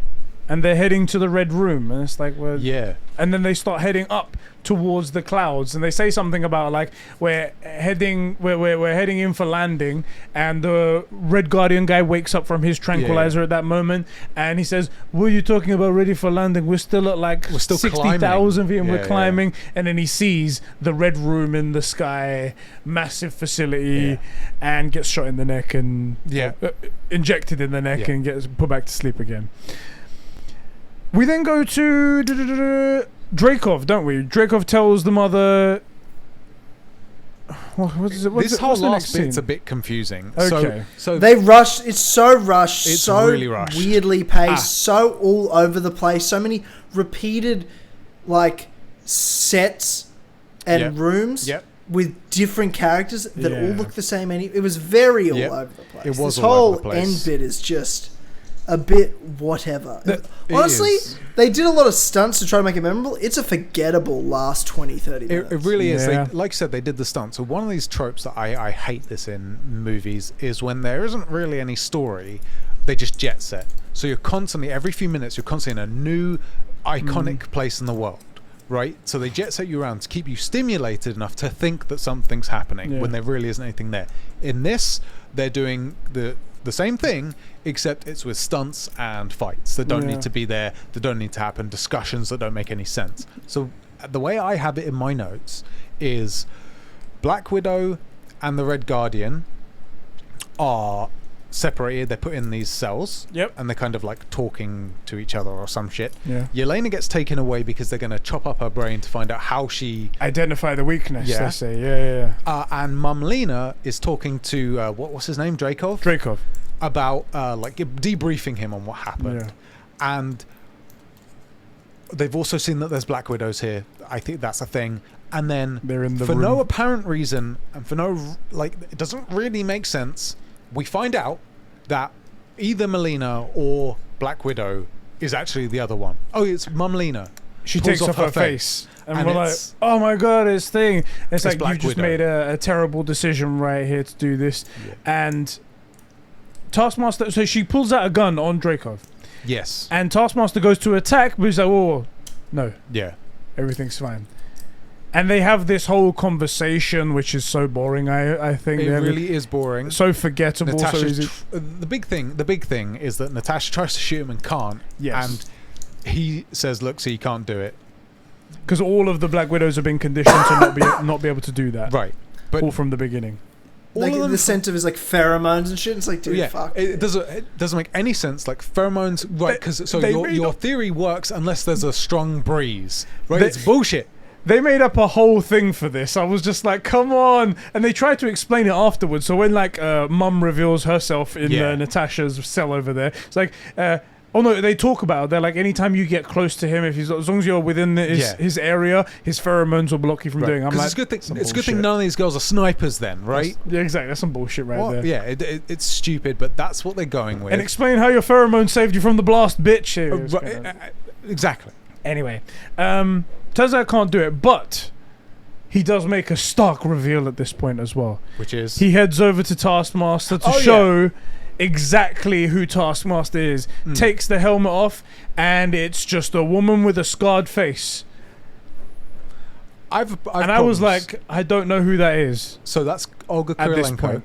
Yeah. Yeah, who is actually a very talented actress Yeah. and gorgeous and all that stuff. And what they did here is they gave her no lines. Yep. Excuse me, 5 words. Yep. They uglied her up for no reason.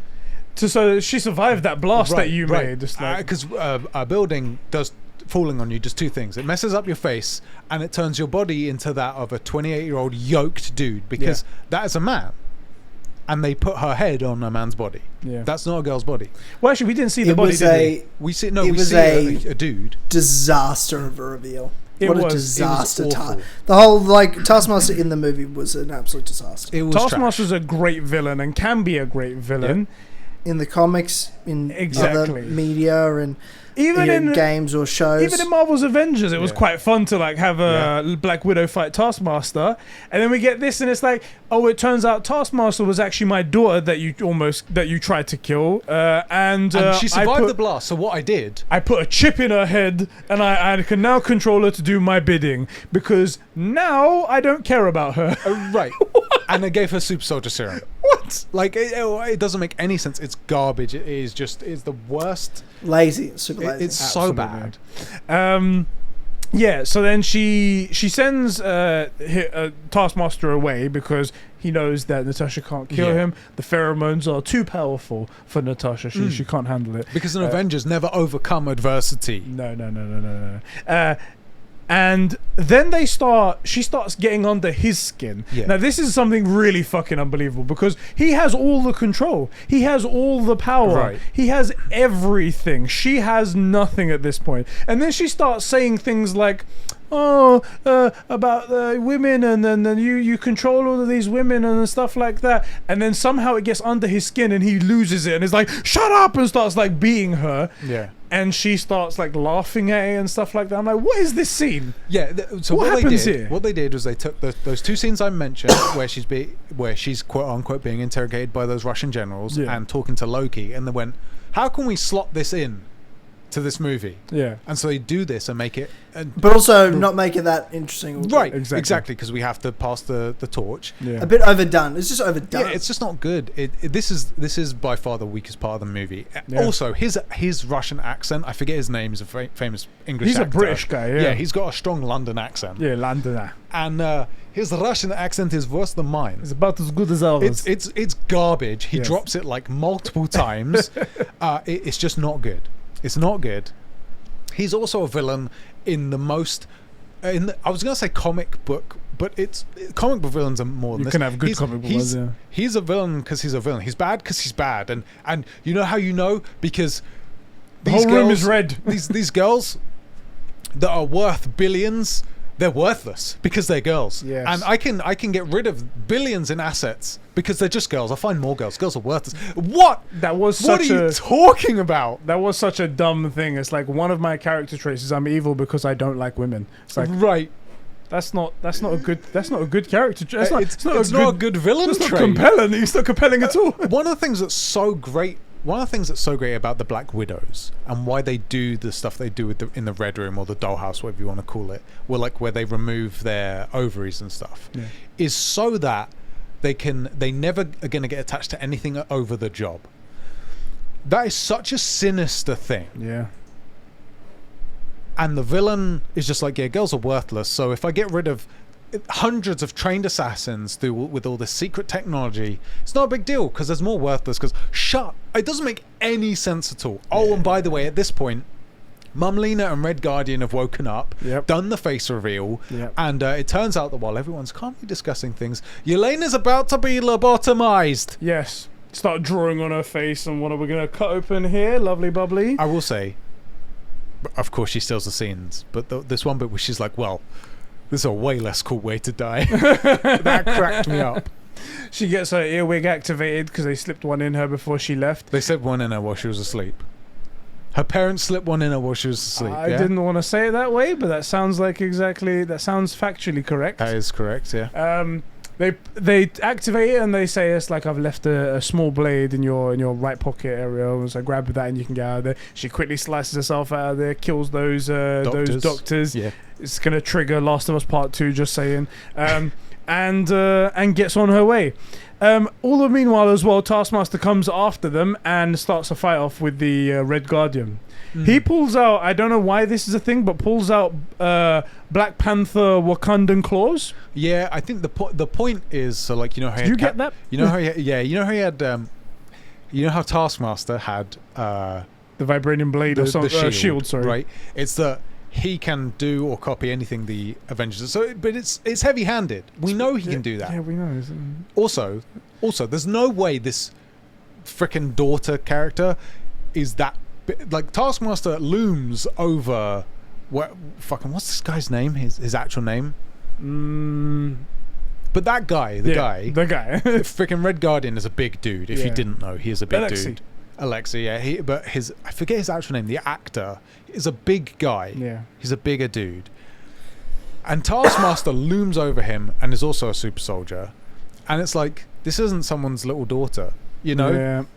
It's very bad. And she's built like Master Chief. Like, it's just so rough. Yeah, so I said in the next scene, Dreykov loses his cool. Natasha calls him names and stuff, and he completely falls for it, which is just so weird and unrealistic. And she finds out that where the console is that controls everything in the Red Room. It controls all of the data for all of the girls that he could possibly pick up and whatnot, and knows exactly where it is. And they try to take it over essentially. She gets told, and we see this in a flashback. There's no way to break the pheromone control that it has over you. There's only one way, and that's to break the nerve, sever the nerve. Yeah. That's it. And then she just starts to smash her head on the table. Before that, Thingy gives up the information, and he's like, "It doesn't matter because you're gonna die and you can't do anything about it." And then she says, "He's also for a guy that's this clever and has this much stuff, he's a fucking idiot." Has he not watched the James Bond movie? Absolutely. He's a fucking idiot. He gives up everything, lets her see him enter the password, which is just swiping a ring. Yeah. And gives up everything, and then she says, "Don't take it personally, but thank you for cooperating." Her classic Black Widow Classic line, line. which wasn't good here. It was brilliant with Loki. It was brilliant with the generals. Yep. But here it sucks. And then she slams her head into the desk because breaking your nose severs your smelly nerve, whatever it's called. For the pheromones, I guess. That doesn't make sense. Also, pheromones aren't a sense of smell thing. They're a hormonal receptor thing. Even I know that. Immediate effect. So she breaks her nose, cool. Yeah. And then she can beef him out. Yeah. And he's like, oh shit, I'm getting beefed out by a Black Widow. This isn't good. It's not good. And then calls in the rest of the Black Widows? Yeah, it triggers an alarm, and all the Black Widows hear it, and they all come running.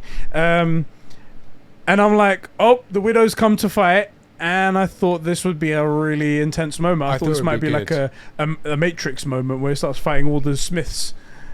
But it turns out that's not going to happen because, is it Yelena? Yeah. Yeah, grabs a flashbang and the vials that they had and throws it into the middle, and all of them get woken up straight away. Just before that, once she escapes the doctors, Yelena was in air vents or something and drops down, and she does the hero landing. And then goes, ugh. She's like, oh, that was gross.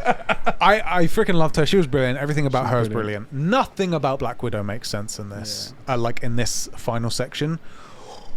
Also, I feel like you guys don't like the movie as much as you say you do. Let's be honest. I did enjoy it though. Overall, I was like, okay, I'm glad I watched that. It was cool, no problem. But it is. But you recognise that it's a flawed movie. Oh, yeah. Very flawed piece of art. Very flawed. Like, very flawed, and not from what needs at least. It needs a couple of copper pipe pieces. at least two. Imagine as well. Imagine this was the next movie after At least Endgame. two. Yeah, if this had come out like 7 months after Endgame, it wouldn't. No, That would have been bad.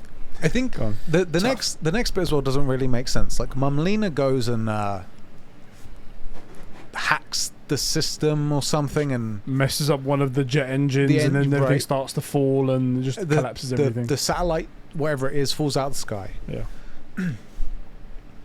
In between all of this, there's the fight with Taskmaster, and everybody's trying to escape and all of that shit. And what's his name gets away because the Black Widows are fighting with Black Widow. Yeah. And then, luckily, Yelena turns up and breaks all the vials. Yeah. So they all get woken up. Yay, girl power. Yep. There's 2 left. There's 2, luckily. They pick up 2. Oh, great. And they, by the way, the fight with the Black Widows wasn't too good. Yeah. There were some good bits, kinda. It's kind of short, and then like they're all super trained assassins, and Scarlett Johansson is just killing them all 'cause she's by far the best Black Widow, but then she isn't anymore, and then they beat her up. I got hair in my mouth, and then they have to escape. Yes. While the whole thing's coming apart.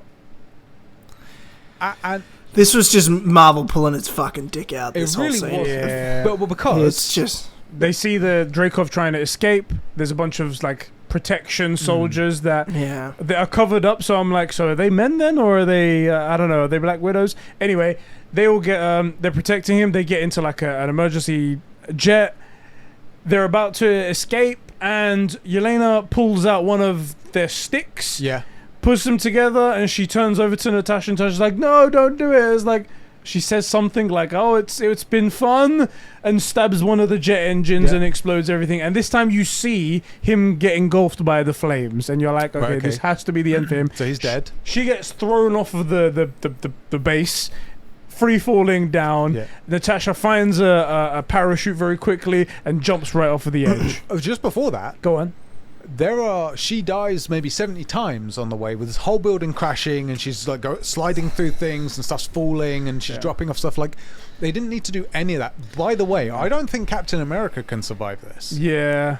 Right? Well, it's just how, like, at what point are you trying, like, at what point are you so uncomfortable or insecure with your main character that you have to, like, force them to look that cool? Right. You know what I mean? Like, there's a scene, like, what was the point of that? It was just to, like, make Black Widow look fucking awesome. Right. But the best of characters, the great characters of all time, come. You don't need to do too much. This is, you know what I mean? Like, the beginning of Captain America: The Winter Soldier, the beginning of Falcon and the Winter Soldier, those opening scenes that you have, like, on the pirate ship, or the pirates have captured that shield ship. the Cap goes on, it's not over the top. It's just him beating the fuck out of some poor, like, pirate dudes. grunts. Yeah. But, like, what that does is, and what it shows you is all the skills you need to see the capabilities of Steve Rogers. Right. Well, you see the start of Falcon Winter Soldier when you see Sam just as Falcon. Fighting that plane was like, so sick. Yeah. That's such a great scene. And was it a bit hectic? Yeah, it was a little hectic, but it wasn't ridiculously over the top. This was like, you are trying really hard to convince us she's cool, and I thought she was cool before it, and now I'm not so sure she is. I'm really less convinced. Her greatest act was jumping off a cliff. Yeah. Right? Like, and I don't mean that to diminish Black Widow, because that's the peak Black Widow, right? Because Black Widow isn't super. Yeah. And I feel like they freaking forgot that. Because no human being, I don't think any super soldiers surviving this, by the way, right? It just wasn't needed. That bit took an okay movie that had some bad bits and turned it kinda to trash. I don't know if they're just worried that they'll be like, you know what people will say, they're like, oh, they didn't give her enough badass moments or something like that, when really the sane people are like, just make it cool and it's fine, don't go over the top, don't do this. I definitely felt that making it that explosion-y and oh look how cool she is took all of the tension out of the movie, out of the scene, the escape. I agree.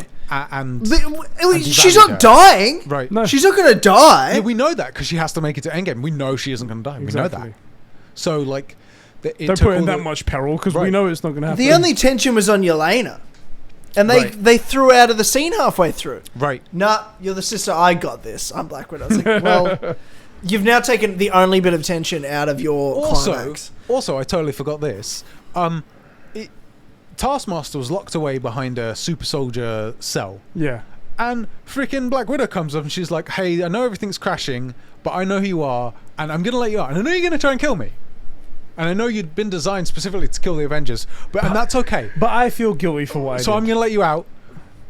Like, what? And then she lets her out, and then there's a moment where she doesn't do anything, and then she goes to lunge for her, and then everything drops on top of her. And then everything explodes, and they separate, and then they kind of fight she grabs a parachute and jumps off after Yelena, which that was cool. If you'd taken out all the explodey stuff and just made it like a race against time, while like maybe you make it where Dreykov leaves and starts like shutting down, like, you know, in a spaceship, if like something breaks, they shut airlocks, and it's going to keep them all there, and it's a race against time, and Mumlina's hacking the system. I can only hold it off for this, and some of the doors are getting past my code or whatever.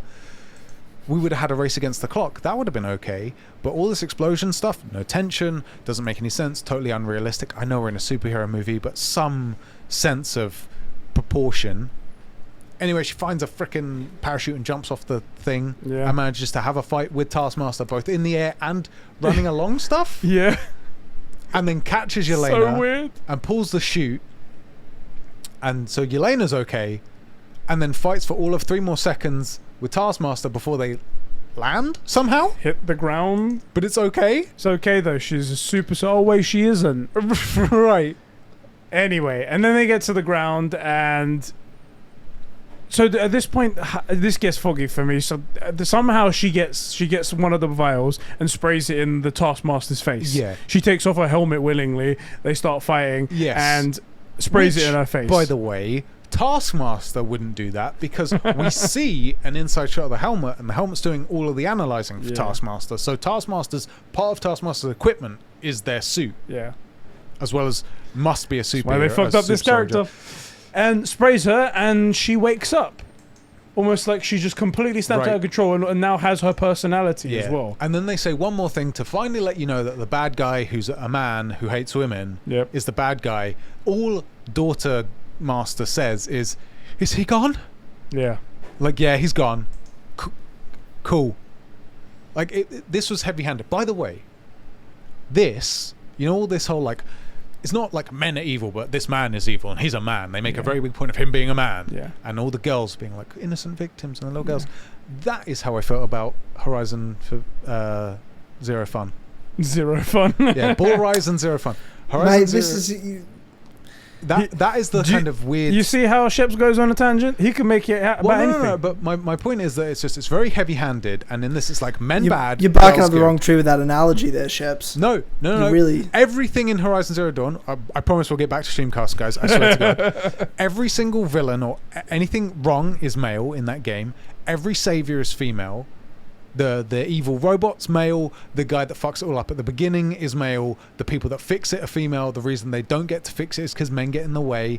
Even she says when they find that last note at the end, oh, if I'd have had a daughter, I always wish I would have had a daughter and stuff like that. It's all about women being good. It's once you see it, and I do appreciate that a lot of people don't, and it just bugs me, but I have that exact same feeling about this movie as with that game. It's so heavy-handed. Men are bad, women are good, women are pure. I didn't get that feeling with this movie, you know. I understand some of the points you make. There are a lot of moments where I didn't feel that way either. This is what they do sometimes when it comes to movies when they're trying to make a strong female thing. They make the bad guy a male. And that is, dude, I just don't see it that way. I just don't see stuff like that. Yeah. Like, I don't know about you guys, but I don't see male and female when I watch. You know what I mean? I'm not saying I'm not saying I'm better than you. Right. You know what I mean? Yeah. I'm just simply stating the fact that you're so far behind. Right. Because like maybe I just don't think of it that way. If I'm out one day and I meet someone nice and all of a sudden I'm sucking a dick. I don't know. Exactly. Just shit happens. You know what I mean? Absolutely. I'm not thinking about it. I mean, we're on Streamcast. It took me until Sam says, "Hey, I'm a black guy in America," for him to be like, "Oh wow, he's actually a man and he's black." Now he stated how he identifies. I didn't notice. Right. I didn't notice up until that moment. And as you said, like you could just be out on a date with somebody, and then suddenly it turns out you're sucking a dick, and the person goes, "Oh, I'm a man." So, well, I wasn't going to ask. I didn't want. Yeah, I didn't want to. Yeah, there's a glory hole in a Bunnings warehouse toilet. We're all, who knows? But you don't know. The real reason I bring this whole thing up is because it really bugs me in devaluing strong female characters. Because if you have to constantly say, by the way, we're girls and men are bad and all that stuff, like you just make a great character. It's the same way as like doing some over the top big climax scene. Right. If you're a great character, you don't need that. Exactly. It really devalued it for me. You know the evil woman in the previous Red Room scenes that we'd seen in as Age of Ultron, I think it is. Yeah. The woman where she's like, the ceremony is necessary. She was very sinister and calm.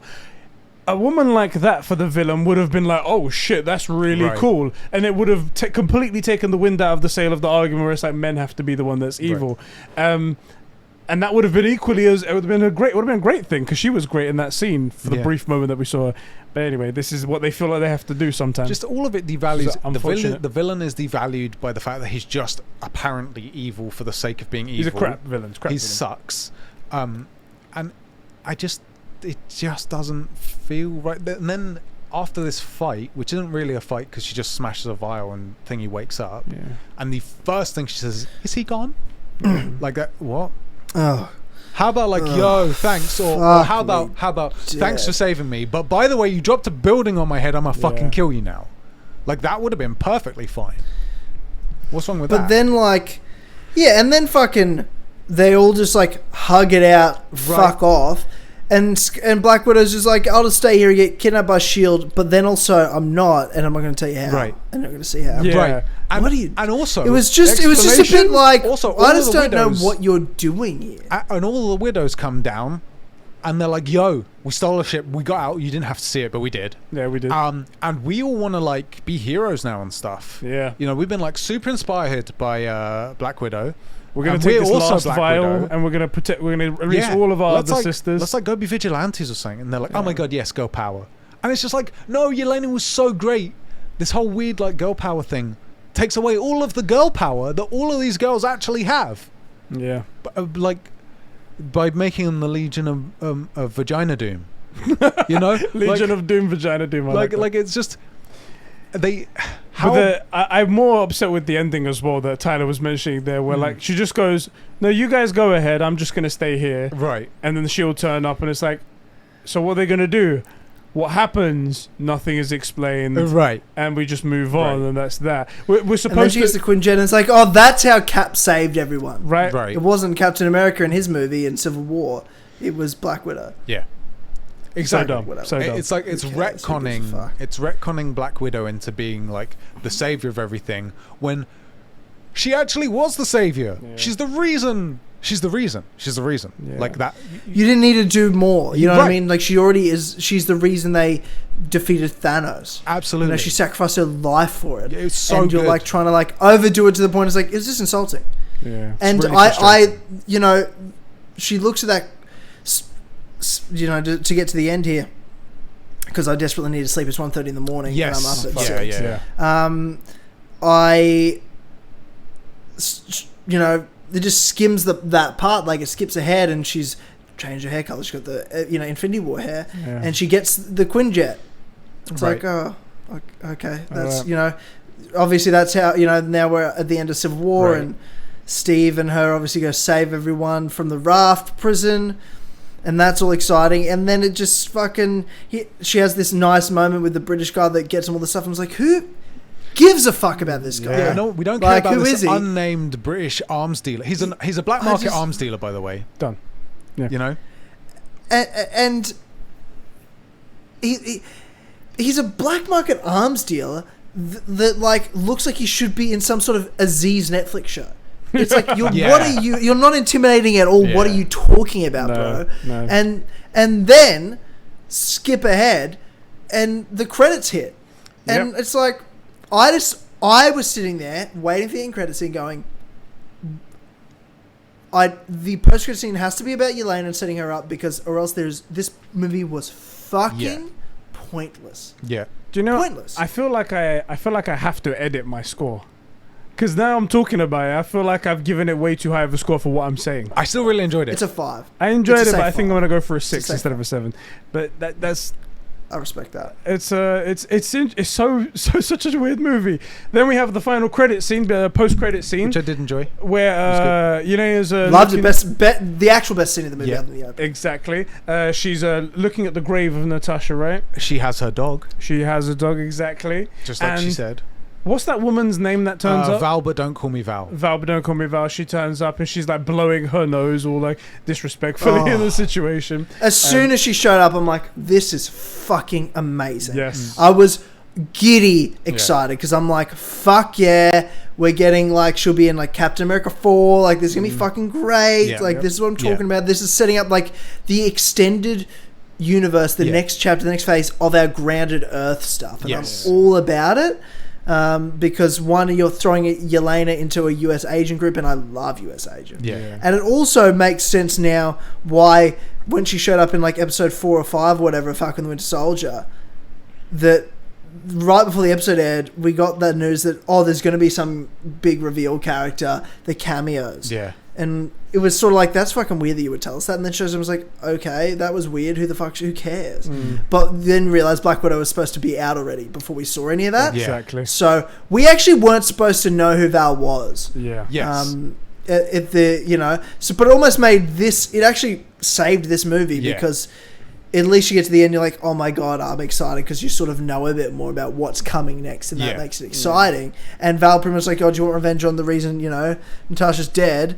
It's him, and it's a photo of Clint. And the weirdest part is, how the fuck does Val know about that? Right. Who the fuck would know about what happened in space? Yeah. When half the universe was dead. I'm like, who's telling that story? There's got to be some ulterior motive, because there's no way anyone would know. No one would know. Yeah.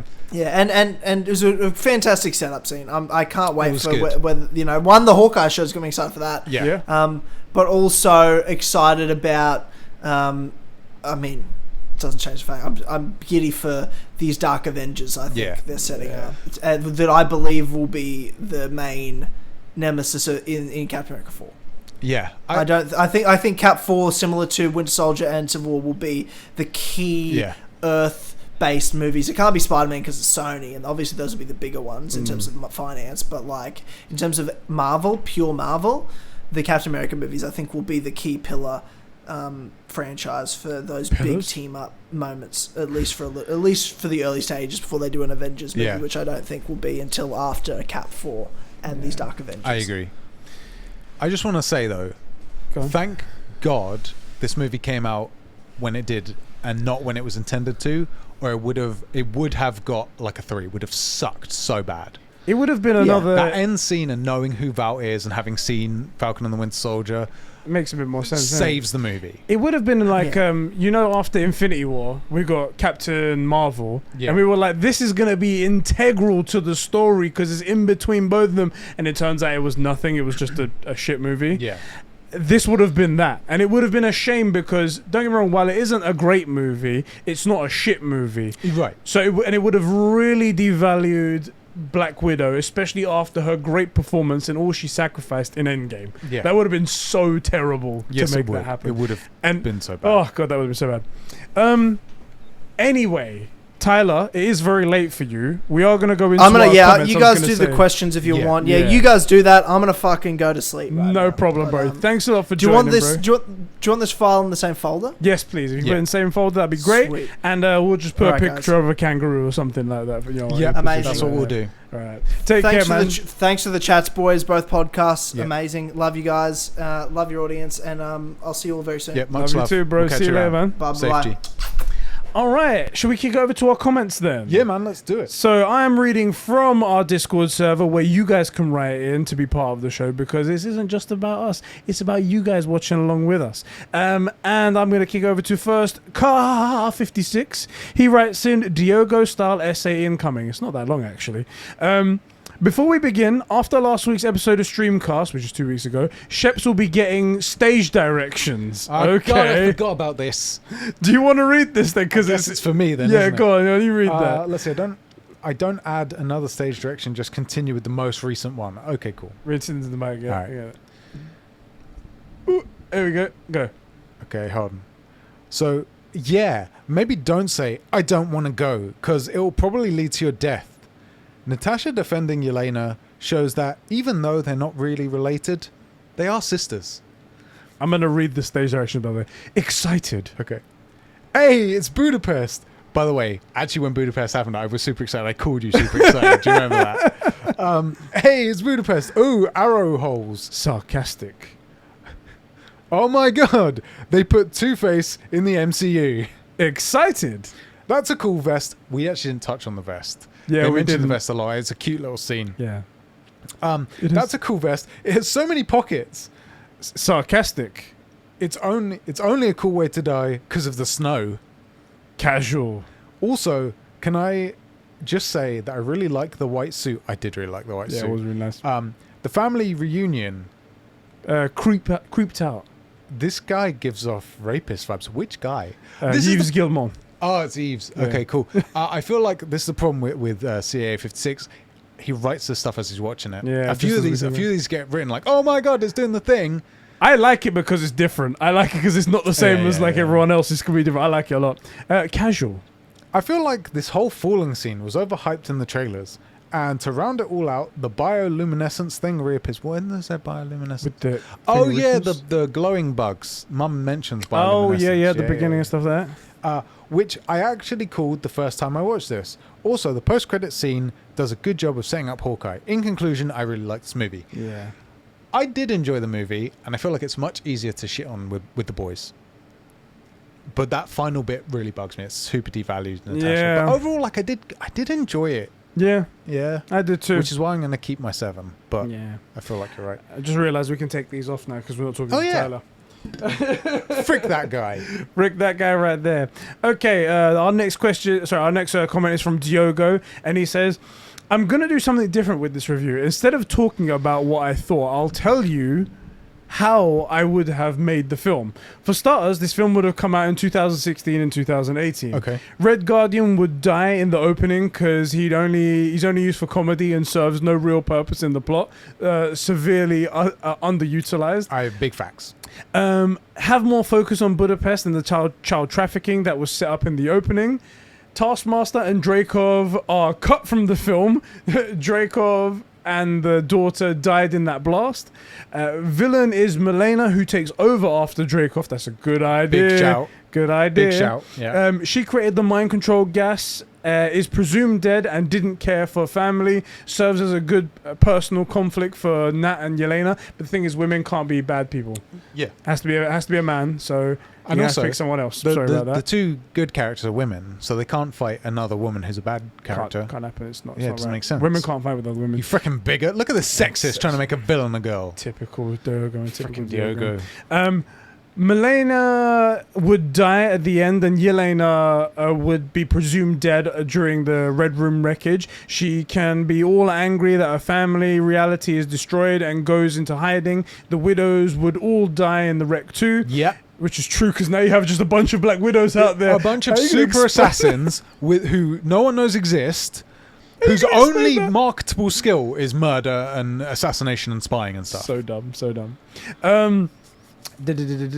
Team Cap show up in the mid-credits. There's no way Steve waited 2+ weeks to break his friends out of the raft. End credits is Val recruiting Yelena after having found her, but there's no BS Hawkeye drama. Yeah. This film has many problems, and some are due to the retcons, and others cause it after her death. Also, for sure, shot the action better. And he would have shot that action better, right, and have her be vulnerable instead of surviving a car explosion that fall from buildings. She took an RPG to the face as a human woman, and she's not in a tank. She's in a car. Women are strong, okay? That is true. That's true. She's strong and an independent. That's right. That is right. She is a strong and independent. And if we don't highlight that by her being superhuman, even though she's not superhuman, then how do you know? It's true. There you go. Because they can't rely on good writing and character development. That wouldn't be enough. Well, clearly Marvel think that women can't support themselves. And that's obviously true. I actually, that is starting to annoy me more than I realised in the movie. Yeah. Because we have seen so many incredible female characters. Even, not to bring it back to Snyder Cut again, but Wonder Woman was fantastic in the Snyder Cut. There was only one line that for some reason... You can be anything you like, princess. No. The one line... No, not even... That one actually isn't the one that bothered me. The one that bothered me the most was... so he's about to fight Steppenwolf, and Steppenwolf is like... Leave her, this one's mine. And she's like, I belong to no one. It's like, that's not what he was saying. Yeah. This isn't feminism when you say that. It's a fight. He's saying, I want to solo you. Because I think you're worthy of me. Right. It's actually a compliment. I hate that. I agree with you. Out of no, I was like, I don't get what that means. I totally agree with you, yeah. Totally weird. Anyway, next comment. Juice Wolverinesley says, first 20 or so minutes of the film were golden. If the rest of the film was the same quality as the opening 20 minutes, then it could easily have been one of the best MCU films. Yes, totally agree. Instead, we had Red Guardian, who undermined every serious moment he was involved in with a stupid... His writing was atrocious. It was awful. Yeah. And he could have been such a great character, meaningful, and... He was just an alright dad, really, and I was like... Not even that. Like, because he isn't. Because he never makes anything better. Yeah. He never puts himself in the way of whatever's coming for them, you know? He... Like that whole thing where she has an earwig and he tries to open up to... is it Yelena? Yeah. And, oh yeah, you don't have one. It's just shit comedic relief that doesn't need to be there. What a waste of a good character. Because also, it would have been really good because they need a family dynamic, not just a mother, who Milena didn't really fill that role at all. So they need the father dynamic. So it would have been good. Let's say you keep it the way, so you have to have him in it and it has to go roughly the way it goes. Yeah. Sorry, Juice, we'll get back to your comment. But I would have had him as less of the comedic relief, more of the version that we saw of him at the table in the family dinner. Yeah. And then for Taskmaster to be pursuing both Yelena and Natasha while the ship's going down, and he stays to fight off Taskmaster and save his daughters. Right? That redemption arc. Yeah. Right? Like, give him something and have him say something like, you know... have him say something that was really tender. Like, you know, he says, oh, I'm so proud of you girls, have killed so many people. If just before the fight with them, when like Taskmaster's breaking through a door or something, if he says, you know, I lied earlier, I'm just proud of you. I was never proud of you for how many people you killed. I've just always been proud of you. Yeah. Something like that. Slightly redeeming. Yeah, I know I wasn't really your dad, but you're the best thing I've ever had. Yeah. Or was ever involved in. Something like that to redeem him, and then have him like face off with Taskmaster and not do shit. Like, actually, it turns out he was kind of a badass. Yeah. Right? And he loses, but he holds his own against something designed to take out the Avengers, but dies. That would have been but what just a joke of a character. Yeah. I hated that so much. Excuse me, I get back to Juice's comment now. Get back to it. Trash villains, especially Taskmaster, who's completely wasted potential. Yeah, oh my god, so bad. And also, one of the worst things as well is they're like, oh, strong women. The Taskmaster's a woman, but it's a dude. It's a dude. They put her face on a man. Yeah. Whereas, like, I didn't think Carly was a very good villain in Falcon and Winter Soldier. Yeah. But it was Carly. Yeah. It was a woman, and it's okay to be a woman because she's a super soldier. Yeah. Anyway, middle act just dragged on and wasn't really interesting at all. CGI in the final battle was actually some of the worst CGI in the whole MCU. So bad. Maybe even worse than Black Panther. Black Panther was pretty bad as well, though. Yeah, it was quite bad. Quite bad. Yeah. The film overall didn't add anything to Nat's character. No, it just took away. Everything related to the Red Room as part of her backstory was drastically already known, or was basically already known to us before. We didn't give Nat any... Oh, it didn't give Nat any development, and she just felt like a bland nothing character throughout the whole movie. Melena was the same, to be honest. Yelena was probably the best character, but even she isn't that amazing. She's great at delivering comedy when it's needed, but also handling serious moments... Oh, but also needed... Hold on. Yeah, also handling serious moments very well, but the MCU... but the most MCU characters are... What? Most MCU characters are like that. She's nothing special, really. I'm so sorry. People saying that the film would have been better if it came out a few years ago, but I even disagree there. It still added next to nothing to MCU as a whole. It would have been apart worse. From the, it would have been worse. It would have been worse because we wouldn't know who Val is. It would have sucked. This would have really sucked. It was just mediocre, and it would have been worse if it came out before Infinity War. One thing I will give the film credit for is the overall tone and directing style. It felt a lot more serious throughout, at least when Red Guardian wasn't fucking up every scene. Overall, I'll give the film a 5 out of 10, maybe even a 4. Honestly, Phase 4 of the MCU as a whole hasn't really been great for me so far.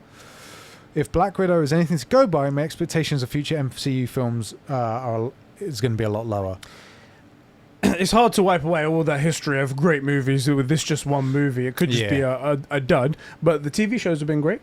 So yeah, personally, I don't think there's been a bad one among them. I think they've all been brilliant. Yeah, I loved Loki. I loved all three. I do think as the first Phase 4 movie, this sucked. Yeah, pretty bad start. It's a very weak movie. It's definitely in the bottom 25% of MCU movies. Yeah. I don't think it's the worst. It's not Captain Marvel. It's not Captain Marvel. It's not the Incredible Hulk. But I'm gonna say, and as a fan, I love Black Panther. I thought the Black Panther movie was garbage for many reasons, but that was significantly better, and at least it did something for T'Challa. Yeah, like we learned about T'Challa. This just diminishes Nat. A lot. Yeah. Which is sad because this is only her movie. It's her movie, and we got less of her. We detracted from her character. Right. It was her goodbye to us, or our goodbye to her. Because her death comes so out of nowhere in the movie, in Infinity War. So we this were was our shocked by it, mate. I was like, "There's no way Clint lets her go." And then watching the scenes back to back again, we're like, but when they go into the portal, they're like, "See you in a minute." And then when they come back, she's the only one that's not there. It's like, oh no, right, my heart. No, it can't take this. It can't take this. Right, and so this was our we get to go away. Damn Siri. Anyway, Sage writes in. He goes, "Hey, new Discord member and a fan of the flagship show of the FPN. My guy. My man. My man. I found Black Widow's opening quite refreshingly dark. Something about the Soviet spy families on the run from the Americans was different and would have broken through many people's perceptions of the MCU becoming stale after the past 10 years. After we meet David Harbour's character, that's his name, David Harbour, character as a Russian punching bag, everything goes through the window and the tone switches, shifting between comedy and spy thriller. Milena was forgettable. I did actually like the idea of Draco's daughter being Taskmaster. I didn't hate it. Yeah, it's okay. Yeah, it's a move and whatnot. But it's like you said. It's like, she survived, but I'm just going to mind control and I don't care because she almost died. So she's my daughter, so I care, but I don't care. It's like, well, I don't really understand what's going on there. Draco's daughter. The red in Natasha's ledger being what haunts her down.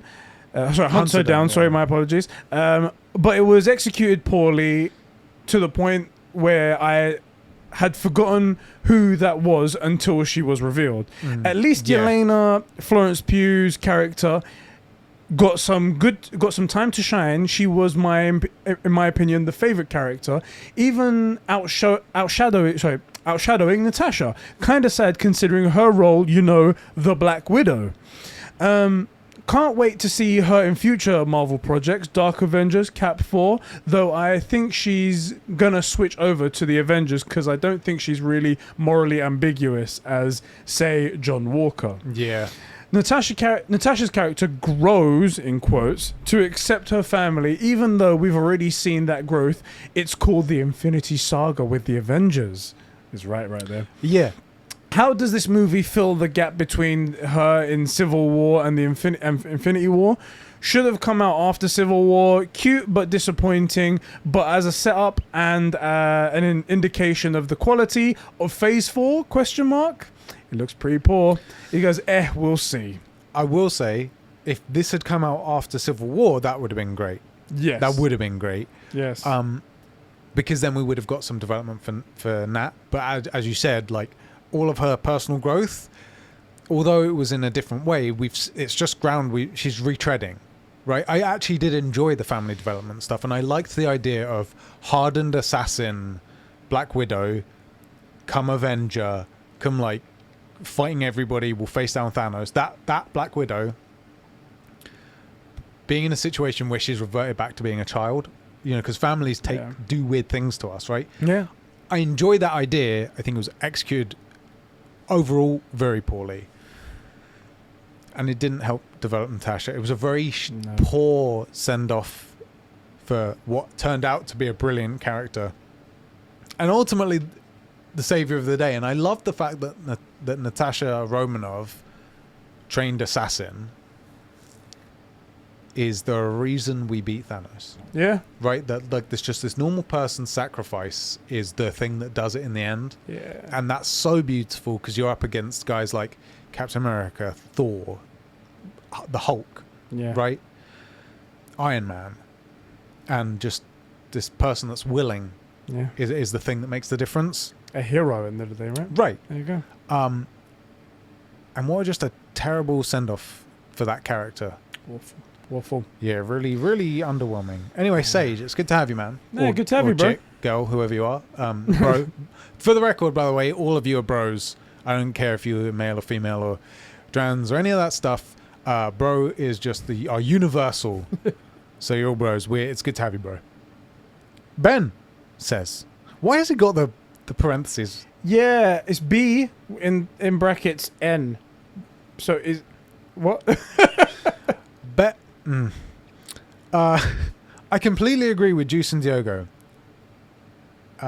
Anyway. Oh, yes, yeah. By the way, reading is hard, and we're stupid. Especially when you get to guacamoles where there's no paragraphs or anything. It's great. Sage did a great job. I loved his Sage did a really good job. We're just bad at reading. My problem is that everything feels like a mediocre, watered-down version of things we've already seen before in the MCU. Everything is stale, recycled, or bland. I feel like that's 3 words to say. You just said the same word 3 times. The action is subpar, the motivations are weak, The antagonist is disappointing, and the characters are fine, but the logic and physics of the fighting sequences is extremely stretched, even for the MCU. Yeah, I kind of feel you there. Furthermore, by the end of the film, it doesn't really feel like much of anything has changed at all. Natasha is the same from when we started, and nothing about the world of Marvel is severely different from when we began. That's true. The only thing the movie serves to accomplish is set up characters for future stories in the TV realm of the MCU, which is why I have a hard time classifying what exactly Black Widow stands to be. Either a filler for the MCU or a commercial for Disney+. Either way, it feels weak, unimportant, forgettable, and unextraordinary. Yep. I feel like... I know why you said what you said. I feel like it's a bit harsh because Yelena was so good. There were some great scenes in it. It also raises questions like the Red Guardian. So like, okay, so there are other super soldiers in other countries. Yeah. And then also, and I think you're right about this, who was the Captain America he was fighting? Maybe Isaiah. I hope. Oh my God, please do an Isaiah versus Red Guardian. Would be great. But so like that starts to raise all these questions. But I get you. Oof. Yeah. Guacamole writes in with just a block of text, and he says, "This was the first movie I saw in theaters since 1971." Okay. I was gonna say, and he says the movie, not the year, 1971. And I must say, it was truly terrible. I was really looking forward to the return to cinemas and the return to the big screen MCU, but I could not have been more disappointed. Right off the bat, we can identify with the biggest issue of the film. The main character is a woman. Okay, Eves. Like, seriously, Marvel? At least give us gender options. See, Ubisoft do it right. If you're going to shove forced diversity down our throats like that, I don't understand why a studio as big as Marvel is struggling when Ubisoft has had the women don't sell formula nailed down for years. Moving on from that, there's not enough jokes about mutilating children's genitalia. Big facts right here. True. We nedded more of that. And more graphic descriptions about, like, whisking and scooping out. Exactly. Yeah. We needed that. The types of tools they use and stuff like that. That was one of the big things I've lost my line. That was one of the big things I was looking forward to with the movie, and there was literally just one scene with it. Really disappointing.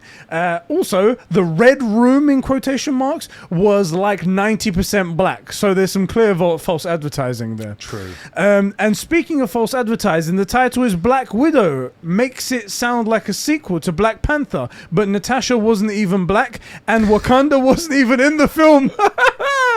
Oh, this comment's great. That's good. I wanted to see that Gorilla Tribe guy. He's funny, and by the way, he's playing the voice of Batman in an animated series. Yeah, sounds great.